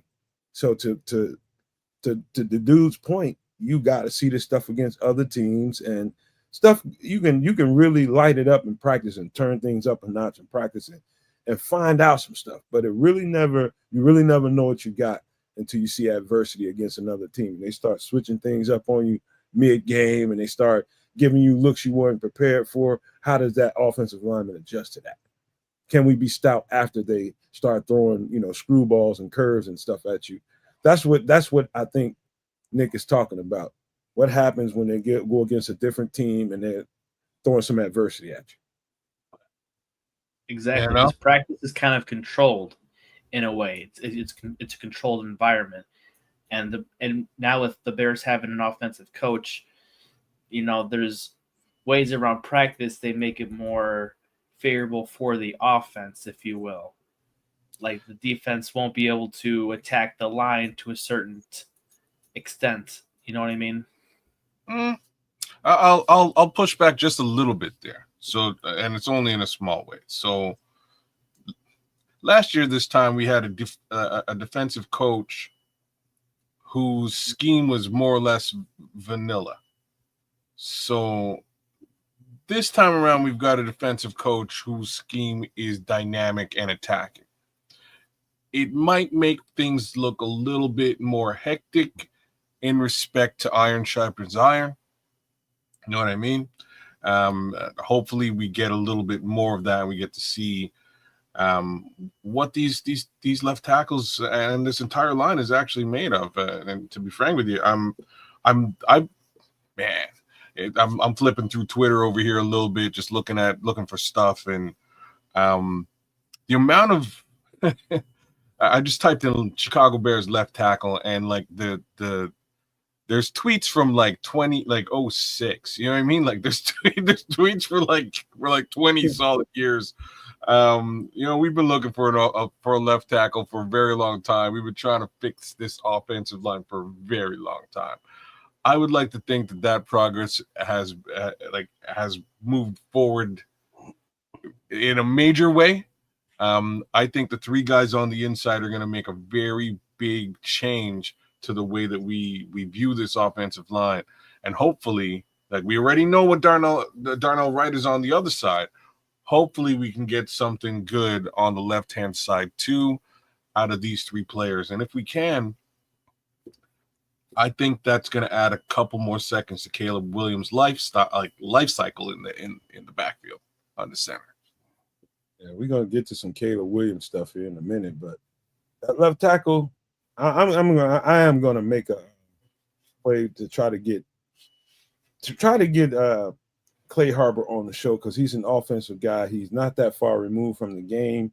He's been out there thoroughly watching camp. I'm watching him and Alex, and I forget the lady that's always on there with him. I forget her name. Ruthie something. Ruthie Polinsky, yes. And I think they have a pretty good show. I think they got a nice mixture of actual reporting, and not to say that Clay can't do actual reporting, but having reporters have a mixture of that and a real player, a real football player, to really kind of even things out. I think it's a good mix for them. You know what I mean? I like the stuff that I'm hearing. You know what I mean? And Clay Harbor has got some particular thoughts, particular notes that I've seen him dump on the show, and it's stuff that really gets my ears perked up. And one of the things he said was about Ryan Bates. And we about to and I thought that was good information to know. But what we're about to talk about is this offense, and talking about the quarterback, and talking about his progress. It is definitely good to hear that, different reporters say things in a different way. And from all accounts, it says that Caleb is doing a little bit better. Well, let's just say more than a little bit better than, people thought that he would be at this point with processing and getting the grasp of this offense. It's starting to feel like some stuff is starting to click with him. That's the reporting I'm getting. That's the sense I'm getting. But also at the same time, again, Clay Harbor pointing out that, man, he's still struggling with connecting with the deep ball. He's still struggling at times with getting in and out of the huddle, getting the pre-snap progression stuff out there and to the point it's not snappy yet. And I expected that. But that's one of the things that a lot of the giddier reporters that want to report good news all the time don't want to tell you what's really going on out there. It ain't all good, but it is some real good stuff going on out there from what I'm getting. Muted, kids. Yeah. I'm glad to hear all those things. Like I say, I'm for all the adversity early into camp. Further we get into camp, hopefully that adversity starts to dissipate. I'm heavily under the impression that, if it was me, I would be able to scheme around that deep ball shortcoming, to be honest with you. And I don't think it's huge. I think that it's going to be a problem if these guys are truly covered with respect to that deep ball. If you're scheming folks open, I think Caleb Williams can hit them every single time. Just a matter of doing that. By the way, though, kids, I did see him chuck a nice one down deep to DJ Moore on the right side of the field on a play, and he got draped, I think, by either Tyreek or Kyler, one of them two. In coverage? Oh, yeah, it was in coverage, one-on-one, and DJ beat him. Ball was spot on. It was a nice shot. It was a really, really nice shot. And I think Clay mentioned that on the show as well, man. That was a nice ball. Very nice ball. Well, like I said, I like to see that. I like to hear that. But I don't need the kid to be Superman. I know we all want 5,000 yards passing and 82 touchdowns from Caleb Williams. I don't need that. I need just win. Huh? Just win. Just win, baby. You know what I'm saying? That's all I care about. If you can get to 4,000, maybe 45, great. That's great for a season. You can get a fair amount of touchdowns again, great. Set one or two of those records. Do so throughout your career. Crush those records throughout your career. Doesn't all have to happen tomorrow. The clock isn't ticking that fast, in my opinion. Where things have to happen, though, is that inner clock has to be ticking. Like, you need to have the timing of the offense correct. And if you can get the timing correct, it's going to change the way the teams defend you, right? Like, once teams start to clue in that, oh, snap, he's getting the ball out quick, this is a yak situation, they're going to be looking for the quick ball. And once they're looking for the quick ball is when the deep ball becomes wide open. Mm-hmm. Here's the thing. You got some trips? Go ahead. Well, I was gonna say, what Kedge was saying. If opposing defenses know that Caleb Williams is not a deep ball passer, they're gonna roll all the coverage up underneath and force you to throw it deep. But it's not very heartening that the number one overall pick can't connect on the deep passes regularly. What's that all about? I mean, is the timing not there? What footwork, bro? You know what it is, though. The footwork. I mean, you're the number one pick. I mean, you're the generational, quote unquote. Dude, why can you not complete passes? Downfield to guys in stride. I mean, they're quarterbacks who are not number one picks who can just do that regularly. So, I mean, the Superman stuff is cool, but just work on the basics. And right now, the basics includes being under center, play action, and being able to just hit the layups. Your open guys, no matter how deep or shallow they may be. So that Air Jordan pass he has there, that jump man pass. He does that jump man pass.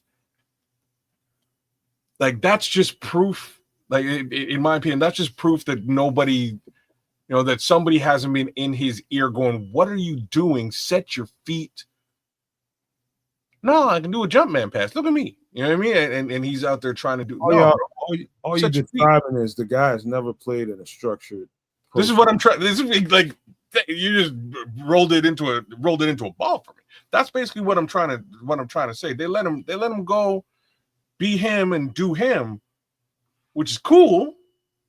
But at the same time, that means that somebody ain't been in his ear going, whoa, bro. Like, that's not what you do there. You set and bang that pass out. You don't Michael Jordan it. You get like, imagine he gets like shit. Imagine he gets hit while he's trying to do that. You know how much more painful and egregious that hit is going to be while he's mid-air soft than on the ground, like stationary. Gets hit midway through that pass, he's in trouble, right? Get set your feet, nail the pass. Passing on the run, something we can do, and like let me give the kid some love. When he's on the run, his ability to curve the ball and get at receivers is it's second to none. Like he's very good at it. But you should be setting and releasing. Like it's just what he needs. It's how the game is played. It's what we've seen work. If you can follow that simple blueprint, you can have longevity. You can, like, this kid can be one of the greatest football players at the quarterback position I've ever seen. Just a matter of want to. Here's the problem. And I know we've been saying this. I mean, we've been saying this for a couple of years because Justin Fields was dealing with, the West Coast offense and the verbiage and how much of it is. It's a lot to remember. We've been saying that for a long time around here. And finally, Caleb Williams is the one that comes to the podium and they start asking him questions about where you at, where are you at in this phase, in your learning phase of this thing, and what can you do to get better? And he started rattling off some things. And one of the things you heard him say at the podium, anybody that remembers him saying this, give me a thumbs up in the chat. And he's just like the verbiage. And he's like the amount of words in the play call. And have to remember it. Have to remember that and what each guy's supposed to do in that. So as I say, he says 22 jet, 4x squat, 77 Fargo, something like that. Check left on 2. Some shit like that. I'm just giving you some generic ass way of how each play is designed in a West Coast offense. It's that much verbiage in it. And you got to know what each player has to do in each one of those plays. And so you might get a play that comes right behind that. It has very, very similar verbiage, almost exactly, minus the one last thing. The one last set of words that you said, it might be different. Now you got to know who's supposed to do that. Who's the motion guy? Who's the guy that's supposed to shift? Let's say you're supposed to call a tight end from out wide and bring him inside the line of scrimmage to help with your protection. So he was out in the slot, set up for the play, but you saw something different in the defense, and you had to call a check at the line of scrimmage, and you had to bring him in tight to the line of scrimmage as a blocker to help you with your protection. You got to remember all that. And so it was refreshing to hear that Caleb is still struggling with the language and the amount of words that he has to spew out in the huddle and get to the line of scrimmage on time and try to figure out what this defense is trying to do to him. I don't think people understand how difficult that is. That's huge. That's a huge part of all this, that just a mental capacity portion that I think all of us overlook. I feel like he's a very intelligent young man, and I'd like to think that at some point this will start to click for him as far as the mental piece here. But again, the flip side of all this is this is stuff he didn't have to do before. You know what I mean? Like this is all new as far as Caleb Williams is concerned. Didn't have to do all of that memorization and dissection of what's happening on the other side of the field. Now he does, and that's a big chunk of his responsibility, as well as some of the stuff that I just described before with respect to the footwork and getting set. Yeah, we're gonna have to see. He's got a little ways to go, but like Cornelius Squalls has just made a comment here, and he's saying to Daryl Gibson, he'd love to see that Drew Brees with off-schedule capability, and that's like a really good comp to what I think Caleb Williams could really look like over the course of the next few years if he gets it all down. What'd you say, Trips? Yeah, I think it's a good thing. I know we're talking about Caleb, but it's kind of along the same lines as probably somebody we'll get to later, Luther Burden. Whereas you're the big man on campus, you're the star of the football team. So nobody's really checking you like that, or them like that, because they're the stars. So it's like, they get deferential treatment. But now being in the pros and being in this new regime where you have to be comfortable being uncomfortable, we see not only other members of the team, but Caleb Williams uncomfortable, but comfortable with it. He's learning something new, something that he's never done before in his, career. He's learning the footwork, which is different, playing under center, which is different, the offense, which is different, all the verbiage, which is different. So it's a learning process. There are going to be good days, bad days. There are going to be mistakes. But what's refreshing is that he seems to be learning from those mistakes. He's able to vocalize where he's making mistakes and needs to improve. And the staff and he seem to be on the same page with his development within the implementation of this offense. So it's still early, but so far all of the signs are positive. Let me ask you a yes or no question. You ever heard? I know you have, and just you ever heard a quarterback go to the line of scrimmage and say, "Kill, kill, kill, kill"? Yeah. What do you think that's about? Changing the play from what was called in the huddle to whatever the secondary play is or whatever they call after that. So they're saying, hey, oh shit, we don't want to run what we were gonna run because of what I'm looking at with the defense. So kill that shit and let's run whatever the next call is. So what I'm getting at is he's learning like really from the ground up, like structurally what he was doing in college is on a whole other different, that's in another solar system compared to what he's doing right now. He's learning everything new. He got some training last year in a different style of West Coast offense with the pure progression. Every progression has to be the same, no matter what the defense is. This is your reading process. You go here, here, here, and here, and you go here, here, here, and here. No matter what the defense is. In this one, similar, but he's building in, I think, route concepts to help him with the first and second progression. And so now he's really not looking and reading 4 and 5 reads. He's looking at 1, 2 reads, get that ball out. And that's where he should be right now because everything is so, you know what, Caleb, there would have been no vacation for me. This is why I was stressing that during the offseason.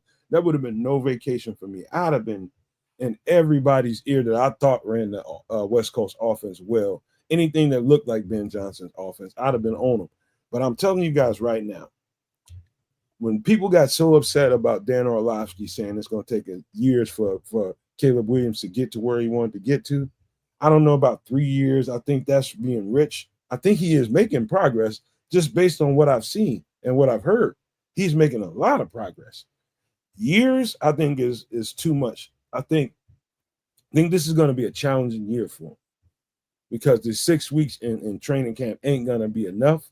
I'll be honest with you guys. I'm not here to clickbait you guys to make you guys feel good. You guys know that's not what we do on the Nomad Network.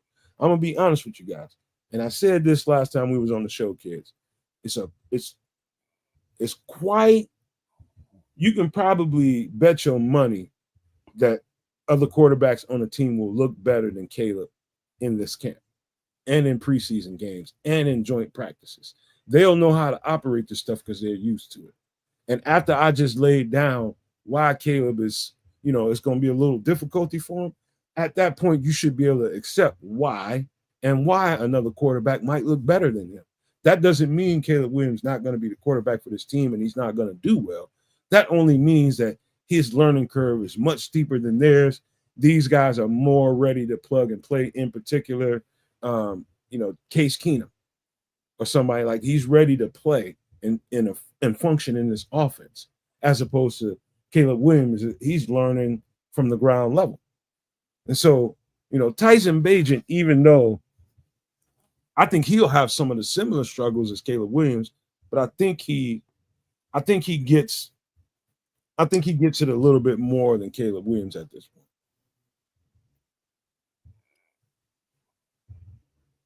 I wish I could argue with that.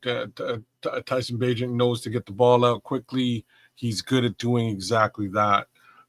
He also has deep ball issues with respect to his actual arm talent. So there's that too, right? The reality for me is that at this juncture, we can't expect the kid to be Superman. I just have to say it again. Can't expect that from him. This is where the run game comes into play. This is where the yak game comes into play, the short game. That's how you grow your quarterback. If you put the world on his shoulders, he's going to crumble. About that simple. So let him grow, let him learn. He's going to feel like that sometimes, kids.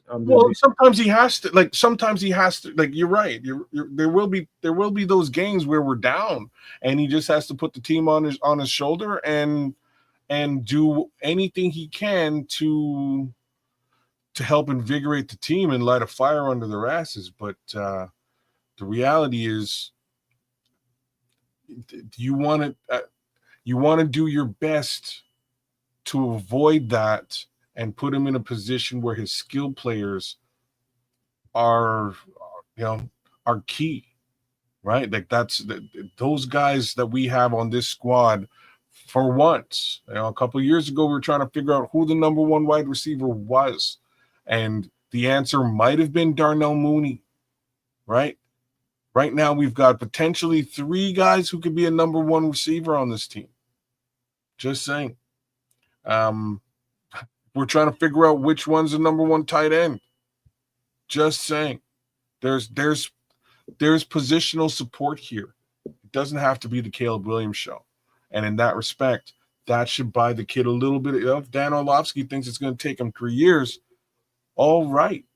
Let the kid grow with the team over the course of the next 3 years. Use the team to get you where you need to get to. Well, I don't know that we need Caleb Williams to be a master of this offense now, because as Ben Johnson is saying, they haven't even implemented the whole offense, nor will they this season. Yeah. So, it's next training camp. They will build on the foundation that they're laying this training camp. So it's a progression. And the thing about this coaching staff is they understand that, and they're willing to share that with us, which, also tells us that they're going to have things that they do and that they do well, and that they can go back to the well on. We see how Ben Johnson called the offense there in Detroit with the kiddies. They would run the same shit, left side, right side, until you can stop it. And then they would throw a little wrinkle in and then run some different plays. So it's a maturation process, not with Caleb Williams, but the offense as well. So the offense is not going to be a finished product this season, but it will be finished enough to win games.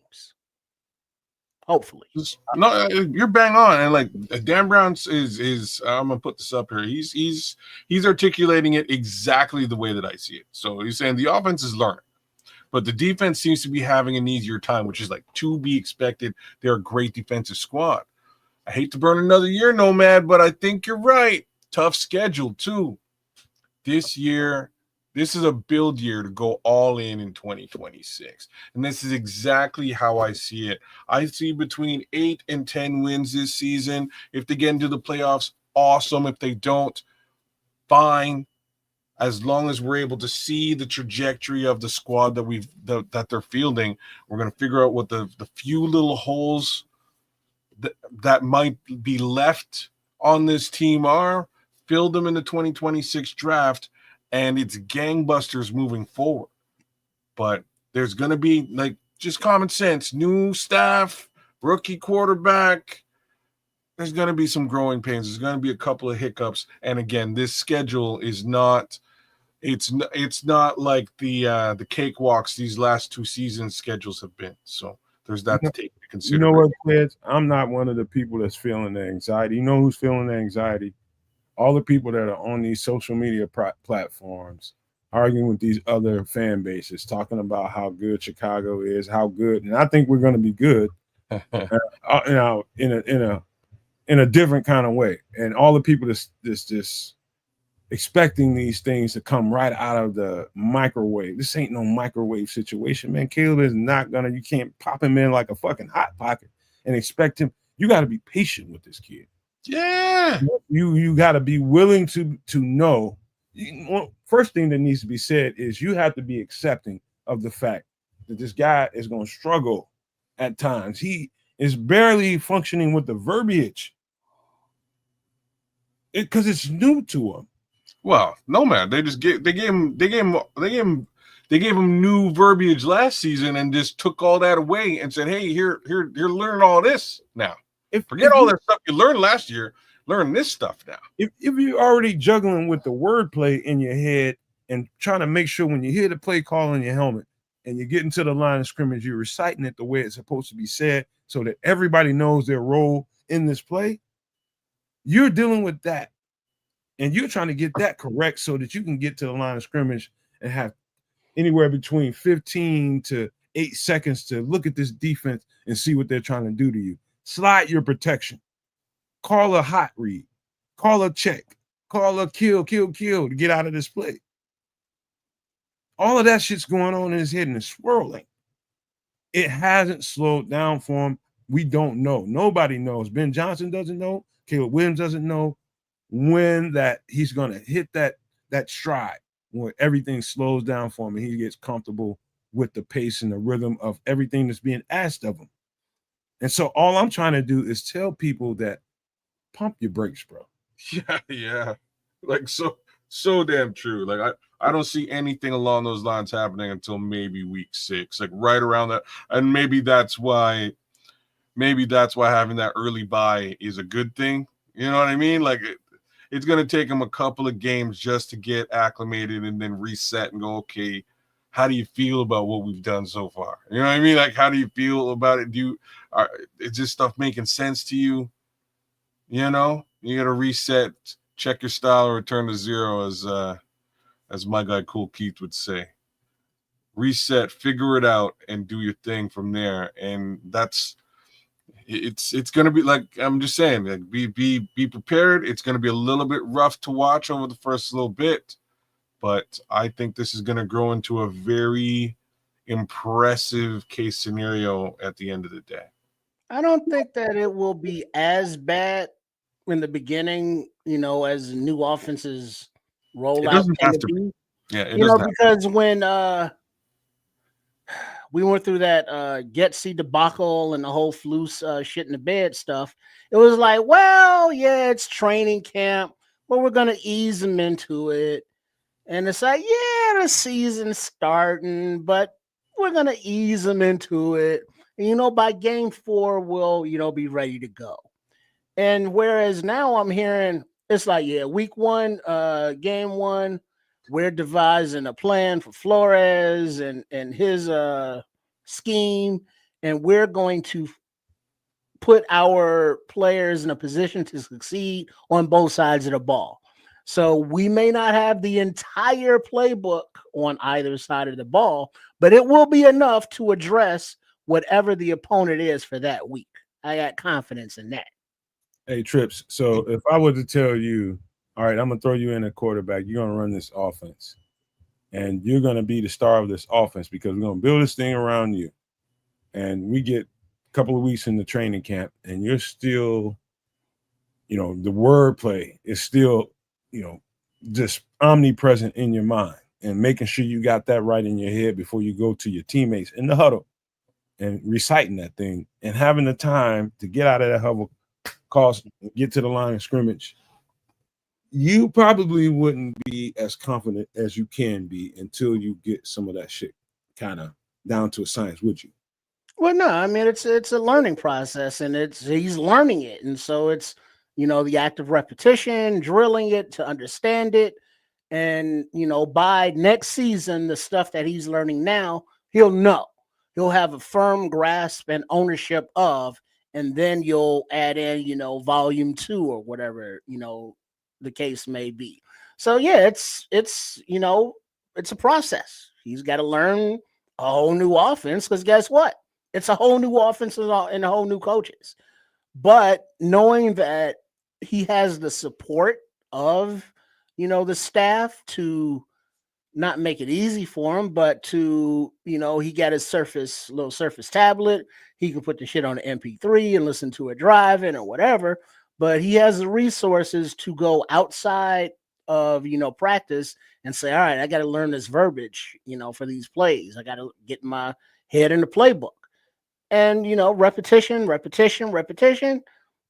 Before the first preseason game, the stuff that he's stumbling over now, I'm sure they'll have pretty solid down pat.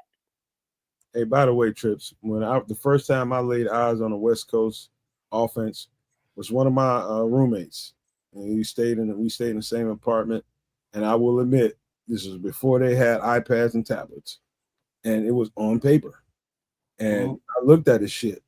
And what I noticed after I started thumbing through all this shit, he was like, man, you gonna be able to get this shit? Who can get all this shit?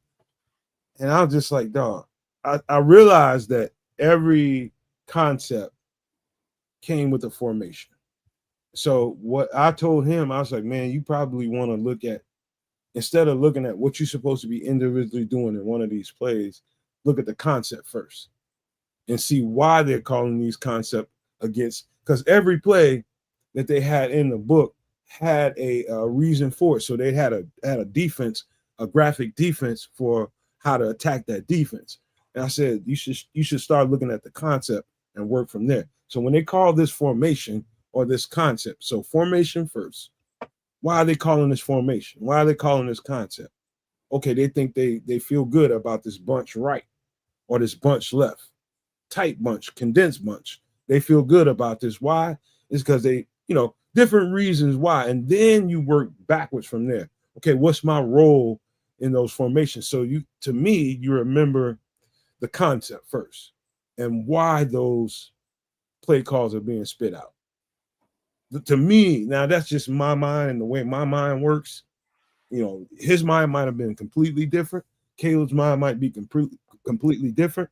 And the way he learns might be completely different. But the truth is, I can tell by listening to that guy at the podium, there is still definitely this is a struggle like black folks did in the 60s, bro. It's a struggle. He's trying to learn it. But I don't know if it's going to happen fast enough. I don't know that the fan base is patient enough to watch him struggle. And he's going to, bro. Yeah. That's all you can ask the kid for, really, right? All you can ask him for. Get out there, do the darn thing, and grow as you go. Trial by fire, man. That's really what it looks like. Some folks are a little bit better at it than others. Some folks, it might take a little bit longer to get to where you need to get to again than other people.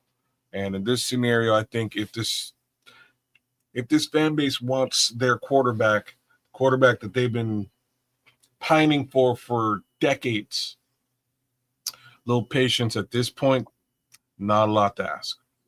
And like Samo was saying here, what up, Samo? Hey, big Sam. Oh, what? knowing the playbook, knowing what the playbook is. Oh, for fuck's sake! Knowing the playbook and the somebody read that because Samuel's Knowing the playbook is and the plays is only half the battle.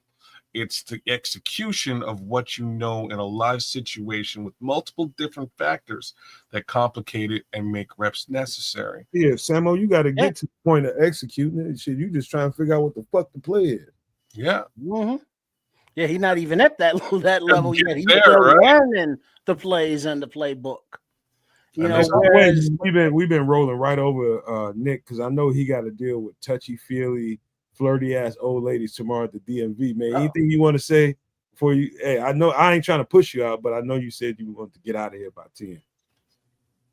Yeah, true. I do gotta get up out of here. The only thing I will say is we should have some patience for Caleb because that's one thing we haven't done as Bears fans really is give the quarterback patience. Well, at least the majority of Bears fans don't give the quarterback patience. We tend to want to get them out of here by year 3. So let's not have that same energy with Caleb come year 3 if it's not looking so good. But at the same time, if it's not looking so good year 3, we should maybe be a little concerned, but not, again, don't kick him out of town. It's well, you're nailing it. It all depends on how and why he's not looking good though too. That's the context of the situation there as well. Is it a matter of him not being timed up with receivers, offensive line's just not working, Ben Johnson's not this great offensive mind as we thought he was? Like many things can come out of that. But I'm not going to look down the road so negatively like that because he was drafted number 1 overall. I'm going to let this guy do his thing and show he can play football.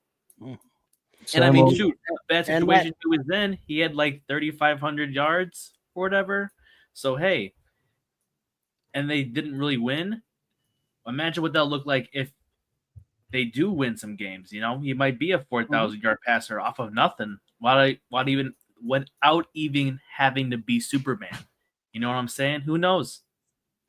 Well, something that Samuel along the same lines is something that's actively happening right now in camp.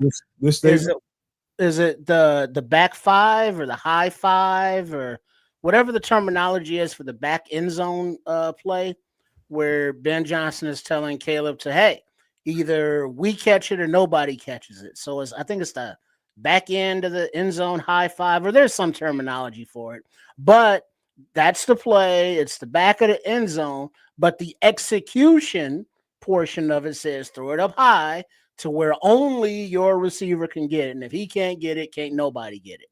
So that's, all right, well, here's the play, and now we got to execute it. And so by mid-season, hopefully sooner, it should be ingrained into his brain and muscle memory, mental and physical, that, end zone, red zone, back of the end zone, us or nobody.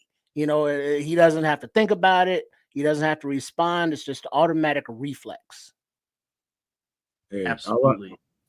All I know, Nick, is make sure you tell Louise I said hello and say, matter of fact, tell her I said, hey. We go to the Leave Louise alone, man. Because sometimes they be rolling up and it's like, excuse me, sir, I don't have all the necessary documentation and paperwork. Is there anything I can do to pass this driving test? Sir? You should have ended that with her taking her dentures out. that's and dude's going back there like, there's maybe my special inspection room.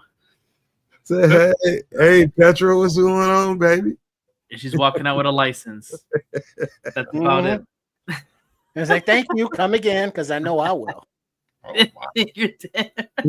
Oh my. This show's taking a left turn. She said, you better go somewhere, boy. Go. All right, fellas. I'm going to get up out of here. It was good seeing you guys. I'll be back again. It was good seeing all the No Maniacs in here. You guys are the bomb. Hey, tell them we love them. Tell them we love them, fellas. We love you, Nick, man. We love you, bro. Dude. I love y'all too. Dude, man. Thanks for coming through, bro. We appreciate it. Of course, of course. Good night, y'all. Go ahead and bounce, man. That's our guy. I'm telling you, man. Hey, Louise, man. Oh, he not tripping. Did the switcheroo. There we go. There we go. Yeah. Good old Louise. She gonna take good care of him. Thelma and Louise. Thelma and Louise. Oh, Thelma and Louise. Oh Yeah. boy, you be driving Miss Daisy too. Shit, that's twice the retirement money. Shit. Man. Look at you, man. You be thinking the wrong shit. It's like, grannies is like, hey, they gotta be appreciative of the young servicing. Man. So that maybe, hey, baby, I need this this yeah. PS5 Sorry. Pro. I need this new computer, baby girl. What you gonna get me now? Because I make grandma happy. I just got a flashback from the movie Kingpin. You know exactly what I'm talking about too. Don't be saying too much shit. I ain't never seen it. You never saw Kingpin? Y'all still be surprised by I ain't seen certain that shit. movie's like 42 years old. That don't mean I seen it. You don't know about Ed McCracken, bro? That's hilarious. I ain't never seen the shit, bro. My man had to work off his rent. And you're from Chicago, bro? There's a lot of shit. I ain't never seen Blues Brothers, man. Oh. I'm pretty sure I told you motherfuckers that shit before, man. Yeah, but that's like a classic. I mean, I've never seen Blues Brothers. I've never seen E.T. I've never seen. Let me see some of these other films. Never seen E.T. Never seen home in my life. Never seen it. Let's go back to Blues Brothers. Like these are Chicago. Like I'm from Canada. I just never looked at it, bro. But these are what we're talking about right now is like classic Chicago ass films. How can you didn't see Blues Brothers? How can you miss Blues Brothers? I don't know, man. bro. Blues Brothers, they had a scene in Chez Paul restaurant. And when it was a very expensive restaurant that I can say that I have dined at, because I was brought up by a family who like to expand our boundaries. So we ate at, expensive places like that. And I was like, oh shit, yeah, they, you're throwing the shrimp cocktail, which you also don't eat, into the mouth, and they was catching. He was like, hey, how much for the women? And it was classic. It's classic. They killing me in the chat, man. He said log off, no man. Yeah, man. He said go stand in the corner. I ain't never seen Animal House. I ain't never seen Animal House. Animal House. I tell you a freaky ass movie. There's no way. I tell you a freaky ass movie that I shouldn't have never seen, but I saw it. And there's only one version of it, man. And we only got to see like 3/4 of it before his daddy came charging downstairs. But this is an old ass movie called Porky's. Y'all ever seen that? Oh yeah, everybody seen Porky's? How can you? You mean part 1, 2, 3, or 4? You know what I'm saying? I've seen about 3/4 of one. Was that Porky's Revenge? Or which one? This is when damn, I'm trying to remember something. It was the fat ass owner. I was asking a real ass question right now, though, bro. The fat ass owner was in this movie. The fat ass owner was coming outside to confront some young motherfuckers that wasn't supposed to be nowhere around there. That's what I can remember. Oh, that's like every that motherfucker had. He had like a hatchet in his hand. Well, yeah, because that was when they was breaking into the shower. Yeah, and there's peeking in at the chicks. I know exactly what he's talking about. That's what's going on. So the realest question. Thank you. The Scrolls is asking. You've seen Ferris Bueller's Day Off, though, right? A long ass time ago. Oh, phew. I don't even remember what happened in it. You don't remember about the Sausage King of Chicago? Abe Froman? Come on. hey, you should have set that one up for. Would you like a gummy bear? You should have said that to Nick when he was still in the show, Samo. Samo, you should have said that to Nick when he was still in the show. He says, in the word of the great poet Notorious B.I.G., ain't no lie, pimp the out of SS. Yeah. It might be your retirement. Shit. That's sick and dope at the same time, that line. Mm-hmm. Hey, old people on fixed incomes need love too. Shit. Yeah. And sometimes they willing to sponsor it or sponsor the person that brings it to them. Hey, bro, or lazy. I've seen a lot of old movies. This is some of them that I haven't seen, bro. I'm just saying, there's some specific movies that folks relate to Chicago, and like you have seen Candyman. Oh yeah, I swear, yo, that's a horror movie. Y'all got to know I'm a horror. Okay, you're a horror movie guy, but I'm talking like religion around here. I'm so like the Vacations. You seen the Vacation movies? I've seen some of them old ass Chevy Chase movies. Okay, you know what I mean? Like there's certain movies that are just Chicago. You know what I mean? Like you should watch them shit. Home Alone, you know. Hey, what's that movie where this motherfucker threw a baby Ruth in the swimming pool? Oh, that's with Bill Murray and Chevy Chase. Ain't that Caddyshack? Caddyshack. You talking about because it was like, oh, there's a pool in the pool, and so he went and cleaned it out, and he scooped it up, and he looked at it, and he bit it. He takes a freaking bite. Right, he was like, oh, it's okay. They were like, oh, he's eating food, and he just man, that's like, but at least I got that going for me. That shit was funny, man. That old ass shit like that is fun. Bro, anything with Bill Murray in it is great stuff, man. You just have to watch Bill Murray stuff. Bill Murray's History of the world. History of the world. Ted, not Ted Cruz. What's his name? Ted White. Ted White dude was funny. He was a funny dude. What was the show he was on back in the day? Hey, Daryl, I promise. Mary Tyler Moore. No, so yeah. But you're right. Yeah, he was on Mary Tyler Moore. There's another show where he was an artist with Jim J. Bullock. Oh man, what y'all talking about? Ted White. Is that his name? Ted White. Ted White. He's just an old white man. Right. It's like I don't want to say nothing, but Ted White. Right? Hey, like that's who he is, though. He was an old white man when I was a kid. Right. You know, and they always with the white hair. Yeah. Well, we're waiting. Oh snap! That's too funny. But yeah, there's some classics out there that you gotta just sit down with the lady and open a bottle of wine or roll a joint or open a bottle of water or whatever the fuck and just vibe. Like you ever saw that movie? Like y'all gonna be mad at me again. You ever saw that movie where Whoopi Goldberg is the nun in that bitch? Sister Act. Sister Act. Part 1, 2, or 3. Never seen that. Oh. You didn't see the one with Lauryn Hill in it? Nope. That was, I think, 3. Damn, bro. You're slipping, bro. Yeah, it was classic. That was back when she was lean on me. Don't jump.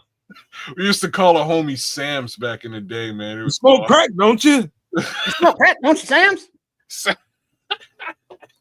It was a homie, man. We used to call don't you? Said he hated it, man. Don't call me that shit. Shut up, Sam's. Sam's. Don't jump. You smoke crack, don't you? Well, don't you?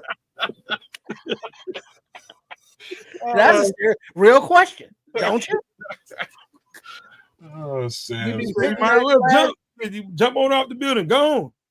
That's black shit for you, man. Go and kill yourself then, man. That poor kid, man. Then he gets shot up in the movie Juice. His acting career just went south. Just didn't go in the right trajectory, bro. Hey, you see him in the chat. Do it expeditiously, Sam. Expeditiously, Sams. Oh, snap.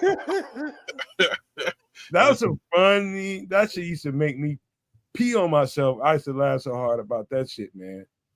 Yeah. Don't you?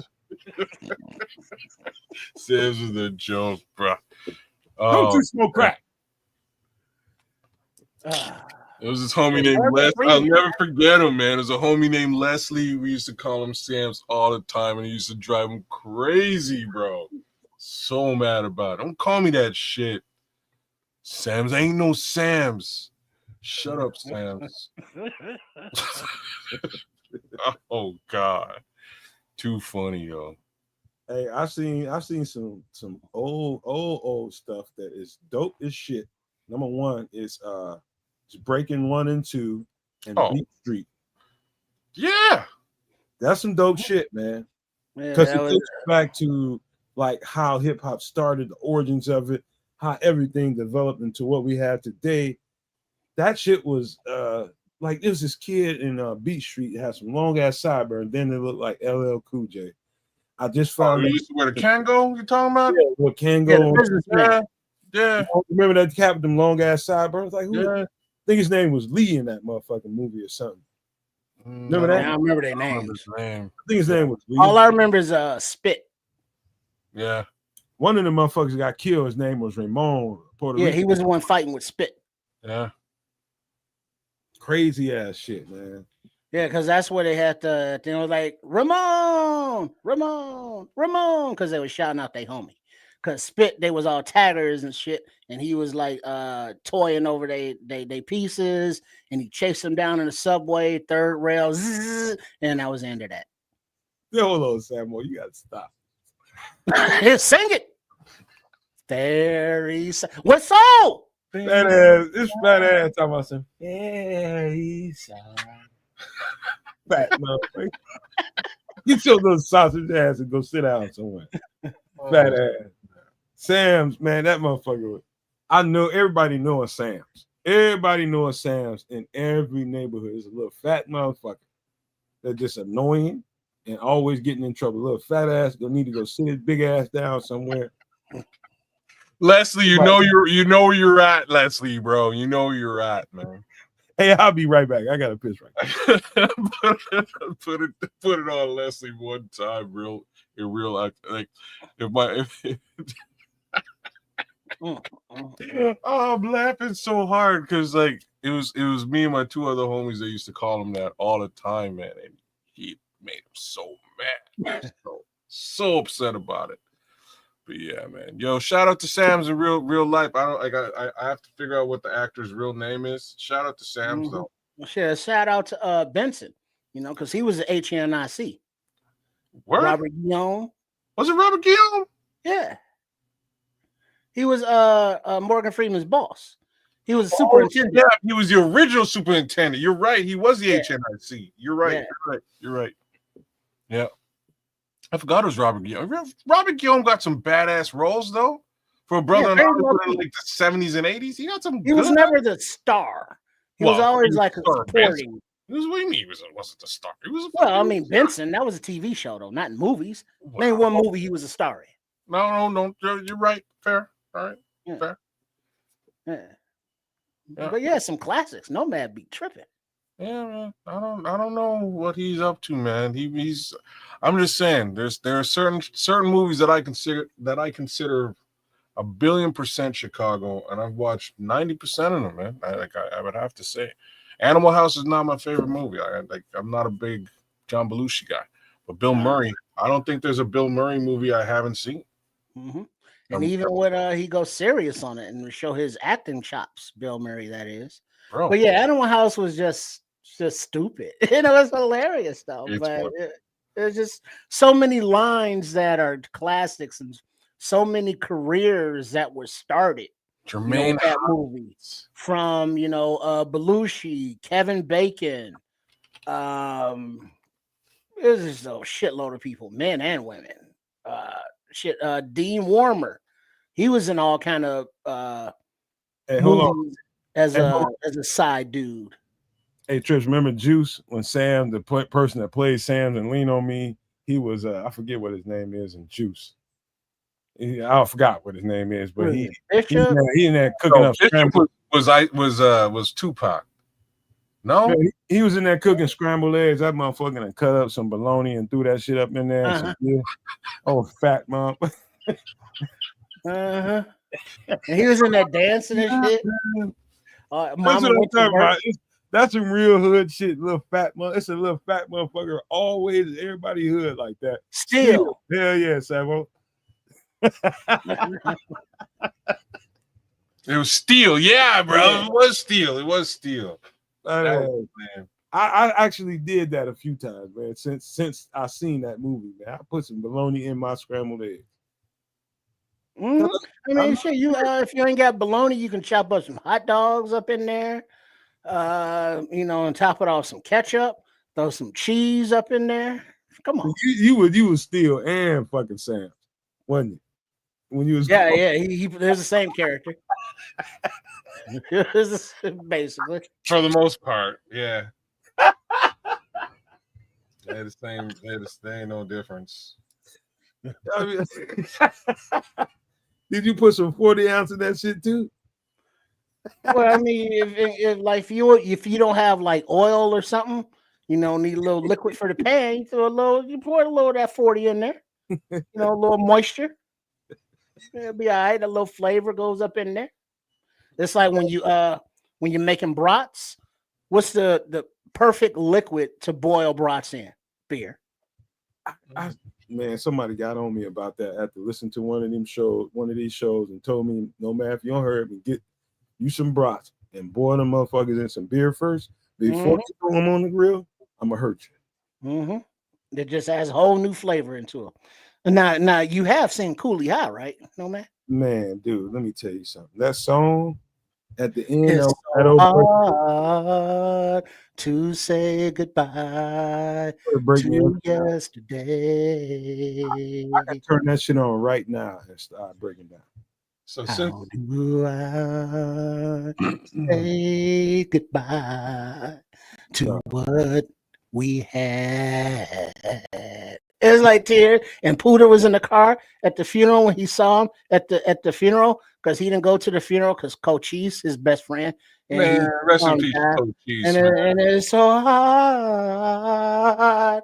But he went to Hollywood and he made something of himself, even though Pooter worked in a steel mill. So Pooter was like steel. That scene where they was beating him up, that gets to me all the time. What is it? Slade and Blade or whatever the hell their names was. It's fucked up. I know Chiefs, man. What was his name? Damn, I know this. I haven't seen that shit. Man, my uncles be watching that shit all the time. Cooley High? Yeah, they be watching that shit. I bet you. I believe it. We used to watch it all the time when I was a kid. It's one of them we had on VHS early. To run that. Yeah, with what's my man's name? Cochise? Wasn't that, I want to say JJ Walker, but it's Stone and Robert Trips. Stone and Robert, that's their name. Yeah, Stone and Robert, that was them.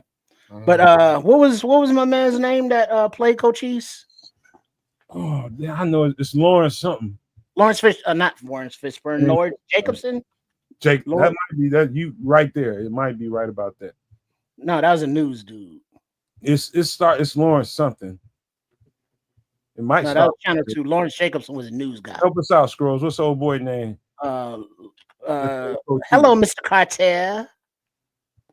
It's Lawrence something. I'm pretty sure about that. Welcome back, Carter. Freddie Boom Boom Washington. Yeah. Hey, you ever seen what's the old boy name that played in Blackula 2? He was Lawrence Hilton Jacobs. There we go. That's right. There it is. Hooking up Dan and Scrolls. Lawrence Hilton Jacobs. That's right. I think old boy's still alive. Yeah, as far as I know. Hey, you ever seen Blackula or Blackula 2? Shit, when Blackula had I've only seen the first one and the mutton chops. Dog, that shit scared. Well, terrifying to me. Well, you probably saw you wasn't an adult. Nah, when I first seen that shit, I was probably about 6-7 years old. My uncle, man, I'm telling you, my uncle used to keep all kinds of little CDs. It was some of the shit was porn, and some of the shit was real good shit. Like I seen the movie called The Night Flyer from Stephen King that scared the living shit out of me. But one of the most scary movies I ever seen was Blackula and Blackula 2. That motherfucker that was playing Blackula, even though it was blaxploitation era, even though it was a bullshit cult classic movie, that motherfucker, he destroyed that role. There was a scene at the end of Blackula 2 when the police came into the building to come and get him, and he was going in between being a normal human that loved this girl and wanted this girl to help him out, and going between that and being a vampire. He would just, from one scene to the next, he would turn into a full-fledged vampire. And he was at a full-fledged vampire state. And he turned and seen this girl. And he was going towards her, the person that he loved, to go and kill her. And I'm telling you, it's hard to describe that shit, but I'm telling you, there was that dude, William Marshall, that played that movie. I've studied him, man. He is a great actor. And he just didn't get his credit for that time. Excellent actor, but he destroyed that role. They could have made big money off of that role. Big, huge money. But it was blaxploitation time. They was just dog shit paying people. Mm-hmm. Oh, shit. That was Glenn Thurman. Preach. Yeah, man. Yeah. This, man. Yeah, so Glenn Thurman, he's been around for a minute, because remember he played the colonel or the army guy in that TV show. In Different World. No? Different World. And he's been in movies like since I remember him. So, but he's never been a star. No. Just a good supporting role actor or whatever they call him. He's made a living. He played some solid ass movies, played some solid ass TV shows. But he did get a star on the Walk of Fame, so he's a star enough. He deserved it. Okay. Yeah, that's what Scrolls is saying. He just got one of those. So I mean, that's cool, because he's been, in a lot of those B movies, low budget movies, black exploitation type joints. Hey, but it's always entertaining. Hey, Trip. Martha, come on now. Martha, come on now. Girl, come on now. And he was in. Come on now, Martha. He can make a script dance, because he can get real country with it, or he can get real proper with it. Emotions. He's not had, because he's not dead, but he's got a good range as an actor. But remembering that he's been doing it longer than we've all been alive, so shit. Props. Man, I just want to give a shout out to Lawrence Hilton Jacobs' afro, because it was a serious. This is about as badass as an afro gets, though. It was always tight, always. Shit, throughout his entire tenure on Welcome Back, Kotter, this shit was just tight. Bro, I love that show, man. That's one of my favorites. Because it was three dudes with afros. It was him as the black guy. It was Epstein, the Puerto Rican with Jewish dude with an afro. Yeah, and then Horshack, his Jewish afro, Horshack. And then even Mr. Carter had Mr. Carter had an afro too. Mr. Carter. And then Mr. Woodman. Mr. Carter. You want to hear one of the best movies I ever seen? Eddie Barbarino, of course. And the director and the actors in it and the story was absolutely riveting, because it was something that I believe my grandmother or my great grandmother, one of them two, I think my great grandmother, had went through this. And it's called Hoodlum. And I think I spoke about this before, starring Lawrence Fishburne and Cicely Tyson. So Lawrence Fishburne is playing Ellsworth Bumpy Johnson. He was a gangster in the 20s Depression era, come from South Carolina, moved to New York City, and moved to Harlem. And they were, in that era, this is where the lottery was born. And so the lottery came from somewhere. So a lot of people out here might be listening to this show that don't know how the lottery even started. There's some people out there that don't know that. And so this is where it was born. It was born out of need. And so people were needing, and they came up with a strategy to figure out a way to enrich themselves, of course, but give some other people opportunities to hit these numbers and, take care of yourself for at least a limited amount of time. And so you can play with a penny, you can play with a nickel, you can play with a dime, depending on what you had at that time. And they called it Harlem pennies at that time. And so Bumpy Johnson was a side piece to this big player who was what's her name? Madam Stephanie St. Clair. She's a real person. She ran a numbers bank in Harlem against a whole bunch of, Jewish and Irish and Italian mobsters that were covering New York City, and she held her own against them. And so this movie is set in the backdrop is Harlem, but the storyline is much more important than, and the timeline is much more important than, the players. She held her own against, Italian mobsters, Jewish mobsters. She held her own, and her muscle turned out to be, when her back was against the wall, was Bumpy Johnson. Bumpy Johnson. This story is riveting. If you've never seen that movie, the guy that plays Illinois Jones is an absolute hoop in that movie. That's big something dude. you definitely want to see. I forget his name too, but he's he's in a lot of stuff. Very good actor. Mm-hmm. So you've seen it. That played Lucky Luciano, Andy Garcia. Andy Garcia. Yeah. Mm-hmm. And then the Tim little, Roth is the other guy. Tim Roth. Tim Roth's a badass actor, Yeah. bro. So I mean, it's a lot of big name actors. Cicely Tyson, that came from that movie, or that were in that movie. Mm-hmm. Oh yeah, she played the shit out of that role. And there's parallel stories to it. I got the book somewhere around here, but I read it, and I need to read it again because I probably forgot more than I remember. And it's called Lottery Kings or something. I forget what to call it. Numbers Kings, Lottery Kings. I got it around here somewhere, and I'm meaning to give it to somebody because I don't keep books. After I read stuff, I give it to people instead of keeping it as some kind of trophy or something. Man, it's good to give people information rather than keep it. Give that shit to somebody that needs it. So those are my thoughts. But there was some Jones brothers that you might want to be checking out if you're from the Chicago area. These Jones brothers that were here doing the same thing in a parallel universe in Chicago. Same goddamn thing. Dealing with Irish and Italian mobsters running their shit. Right here in Chicago is another one. There's another black guy. He was one of the original numbers guys in Chicago. They used to call him Mushmouth or Muckmouth or something like that. These are guys that are big figures here in the Chicago area. They helped Chicago become Chicago. That old ass money from those times helped Chicago grow to be Chicago. That old ass money from Madam Stephanie St. Clair and Bumpy Johnson helped New York become New York. Old money. And so we got the Bears, we got the Giants, we got the Jets, we got the Bulls. All this shit is a byproduct of what was laid down in the Depression era United States of America. And these are the stories that come with it.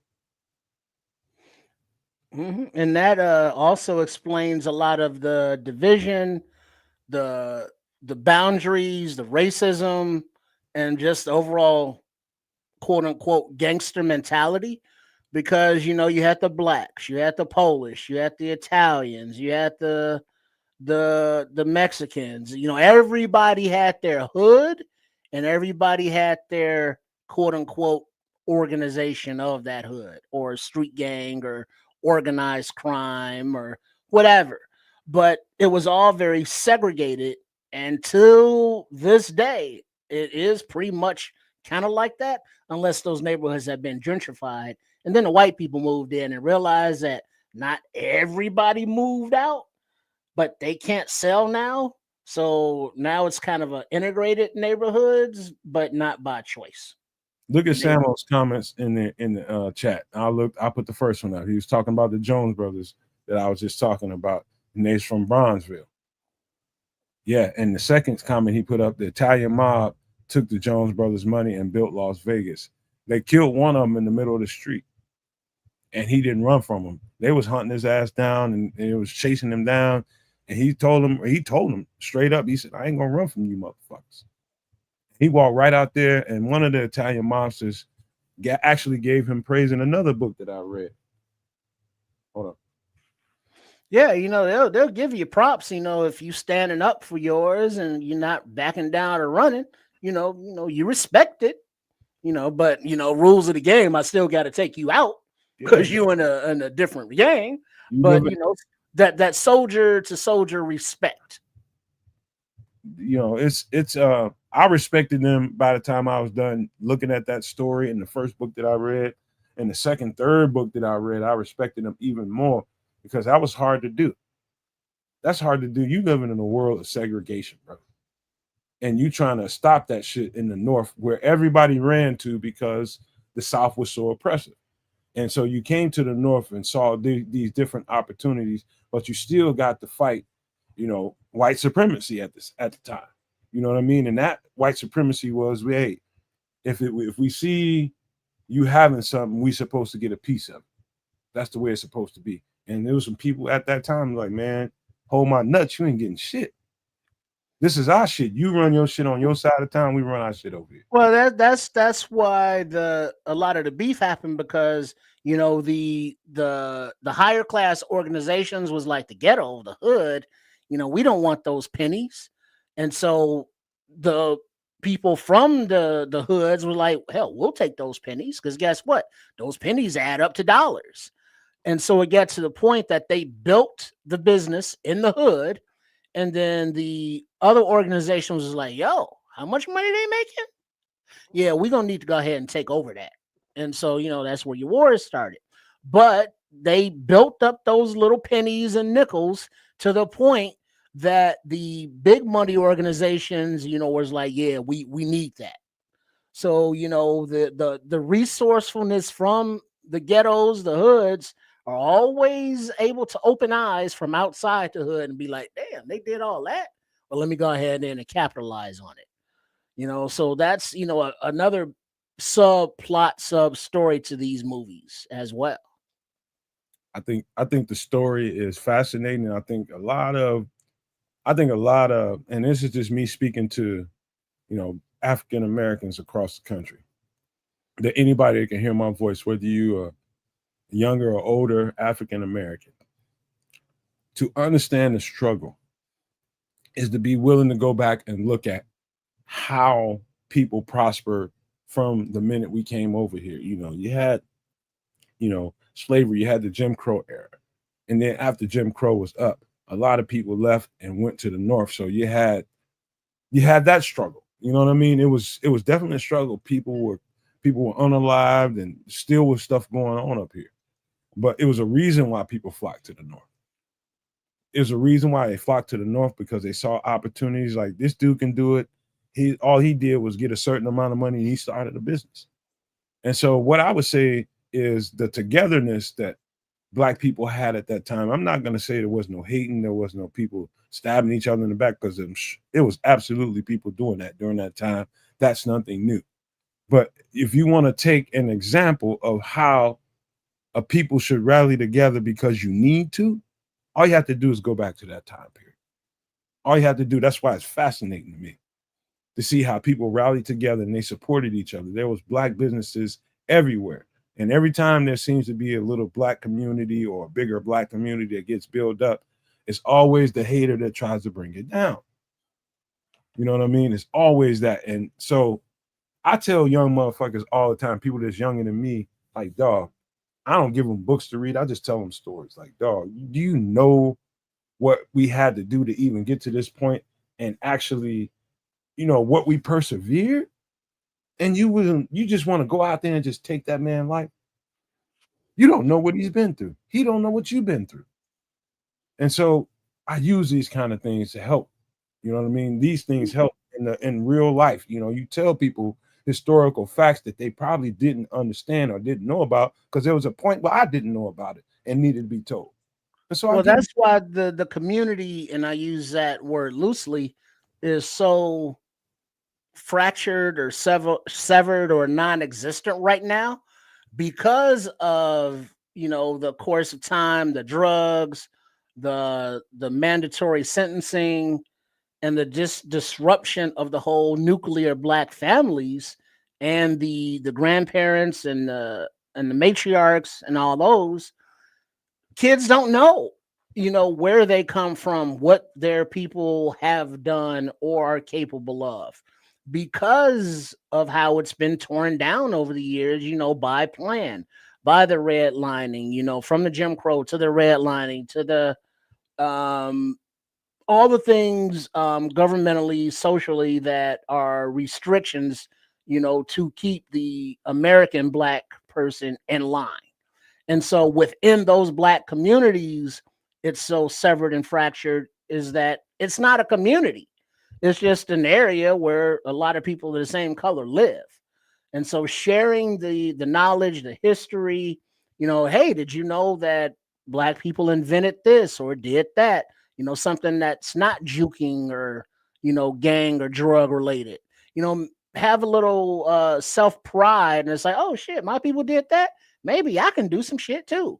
And you just never know what kind of future would hold. But it has to be like Nomad is saying, doing what he can do or what you can do in your communities, because there is no community that different states and cities can all pool the resources and educate, the members of their areas.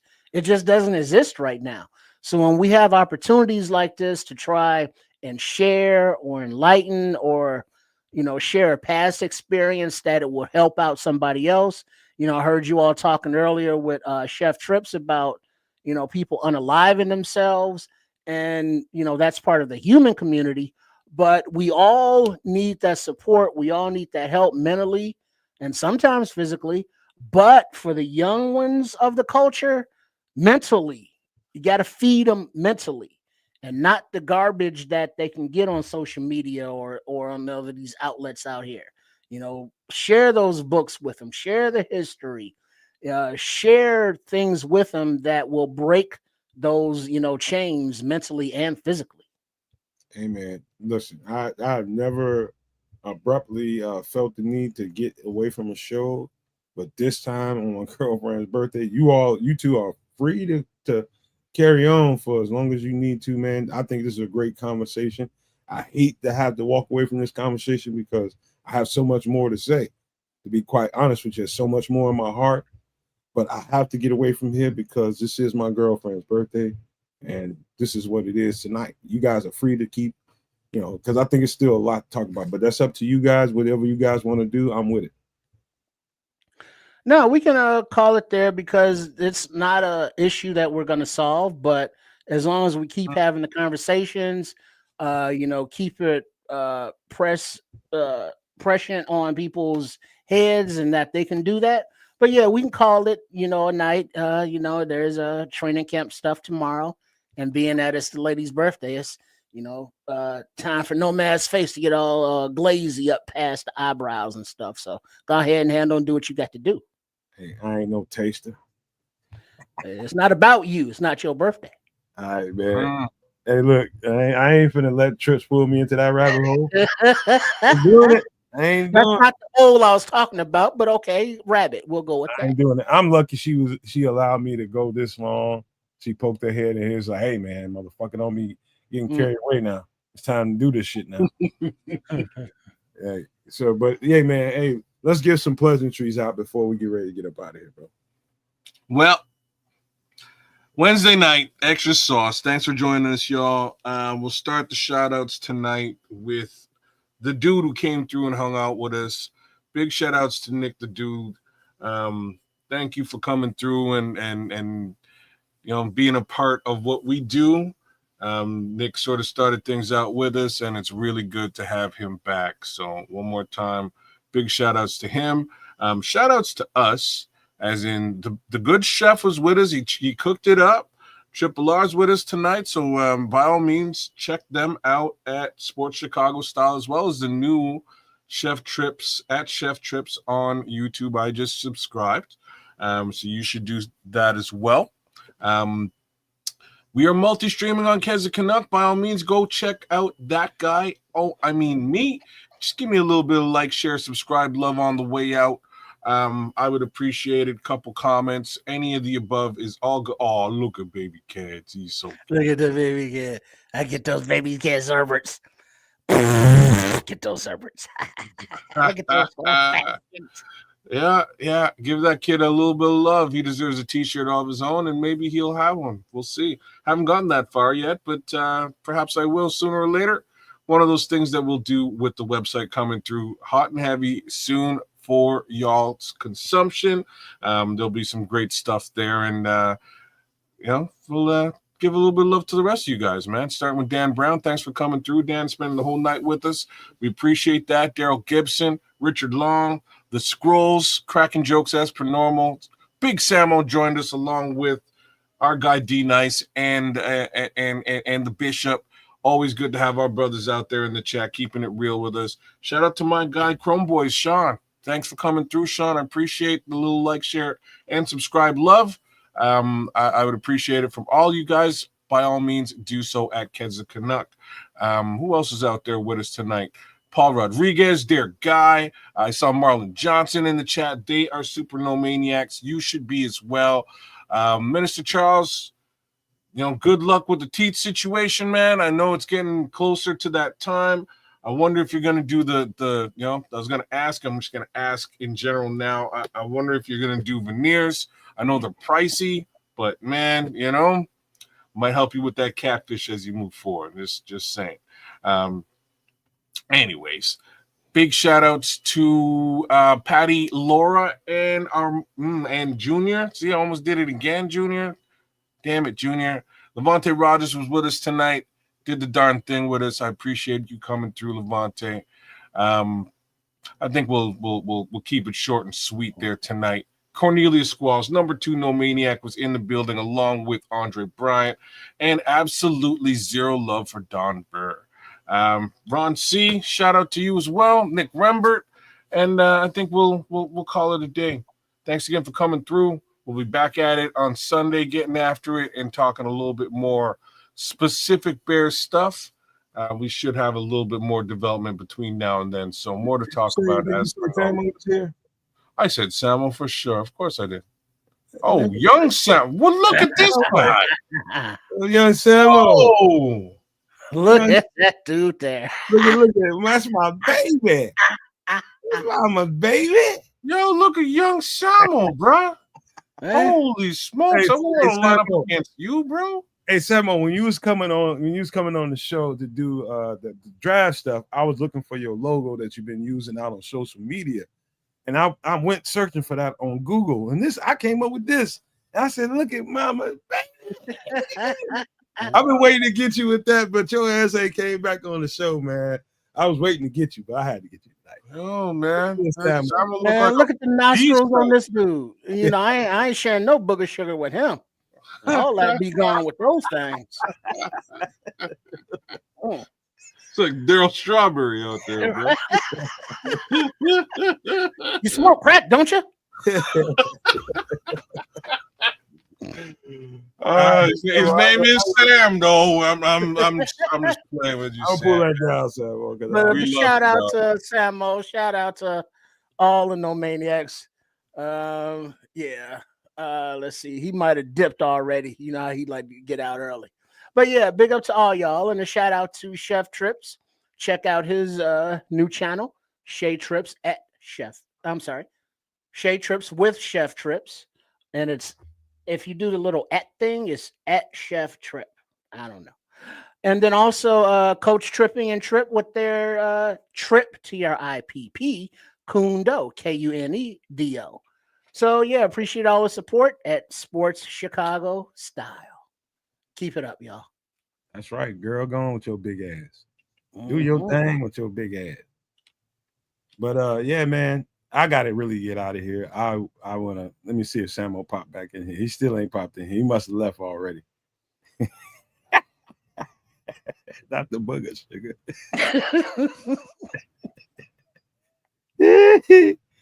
All right, man. Look, we got to get out of here, man. He said old perv.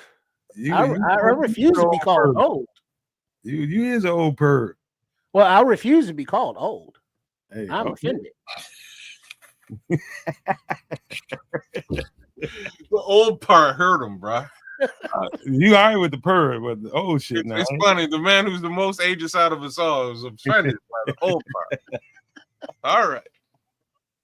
All right, man. Look, hey, shout out to everybody that was in the chat. Samo, the Bishop, Scrolls, And everybody that was in there, we talking about Cornelius Squalls and everybody that kids mentioned. I'm not going to try to go back up that list because I will not be successful and I'm going to piss some people off. But we love you guys, man, for supporting what we do all the time, man. Love you all. And let me give a special shout out to my baby for her birthday tonight. And you know what? She let me do this show tonight and didn't give no objections to it. My mother's birthday is in a couple of days. Her birthday is on the 1st. So I'm cursed that way. And you know, there's a lot of Amazon packages. I would just tell you that, man. Just making sure everybody got what they're supposed to get. You know what I mean? Making his money. You know, neither one of them give a fuck. But you know, if you don't do it, boy, you're in trouble like a motherfucker. They act like they don't give a fuck, but if you don't do it, boy, you're gonna hear about that shit. You're gonna hear about I tried it one time, boy. I ain't gonna never do that no more. I promise you that. Promise you that. But shout out to everybody that's in the chat. Shout out to you guys, man, kids, trips, especially you kids. I know you banging hard on this website. And for all the people that I told on the last episode of Feed the Bears that I was going to change that membership price down to 99 cents or $1.99, and Minister Charles held me accountable about it.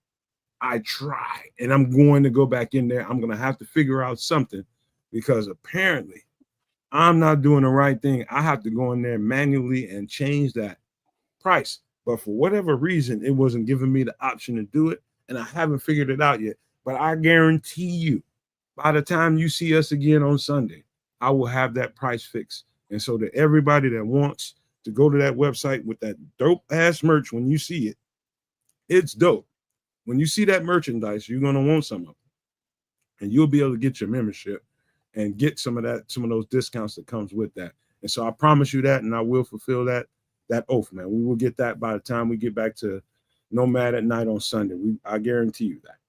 And so I want to leave you guys with these famous words because we had a good time tonight. It was fun. But looking forward to Nomad at Night on Sunday. Looking forward to seeing these guys again. And shout out to my guy, Nick. Our brother, we love him. We love him. But sometimes in life, you know, the stuff that you enjoy doing becomes less important than the things that you have to do. And that's apparent with him. And I think he's just trying to figure out some things right now.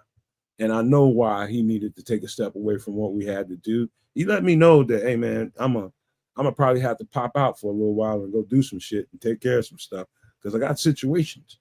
And, you know, I it's not that I don't give a shit. And I know you guys love me.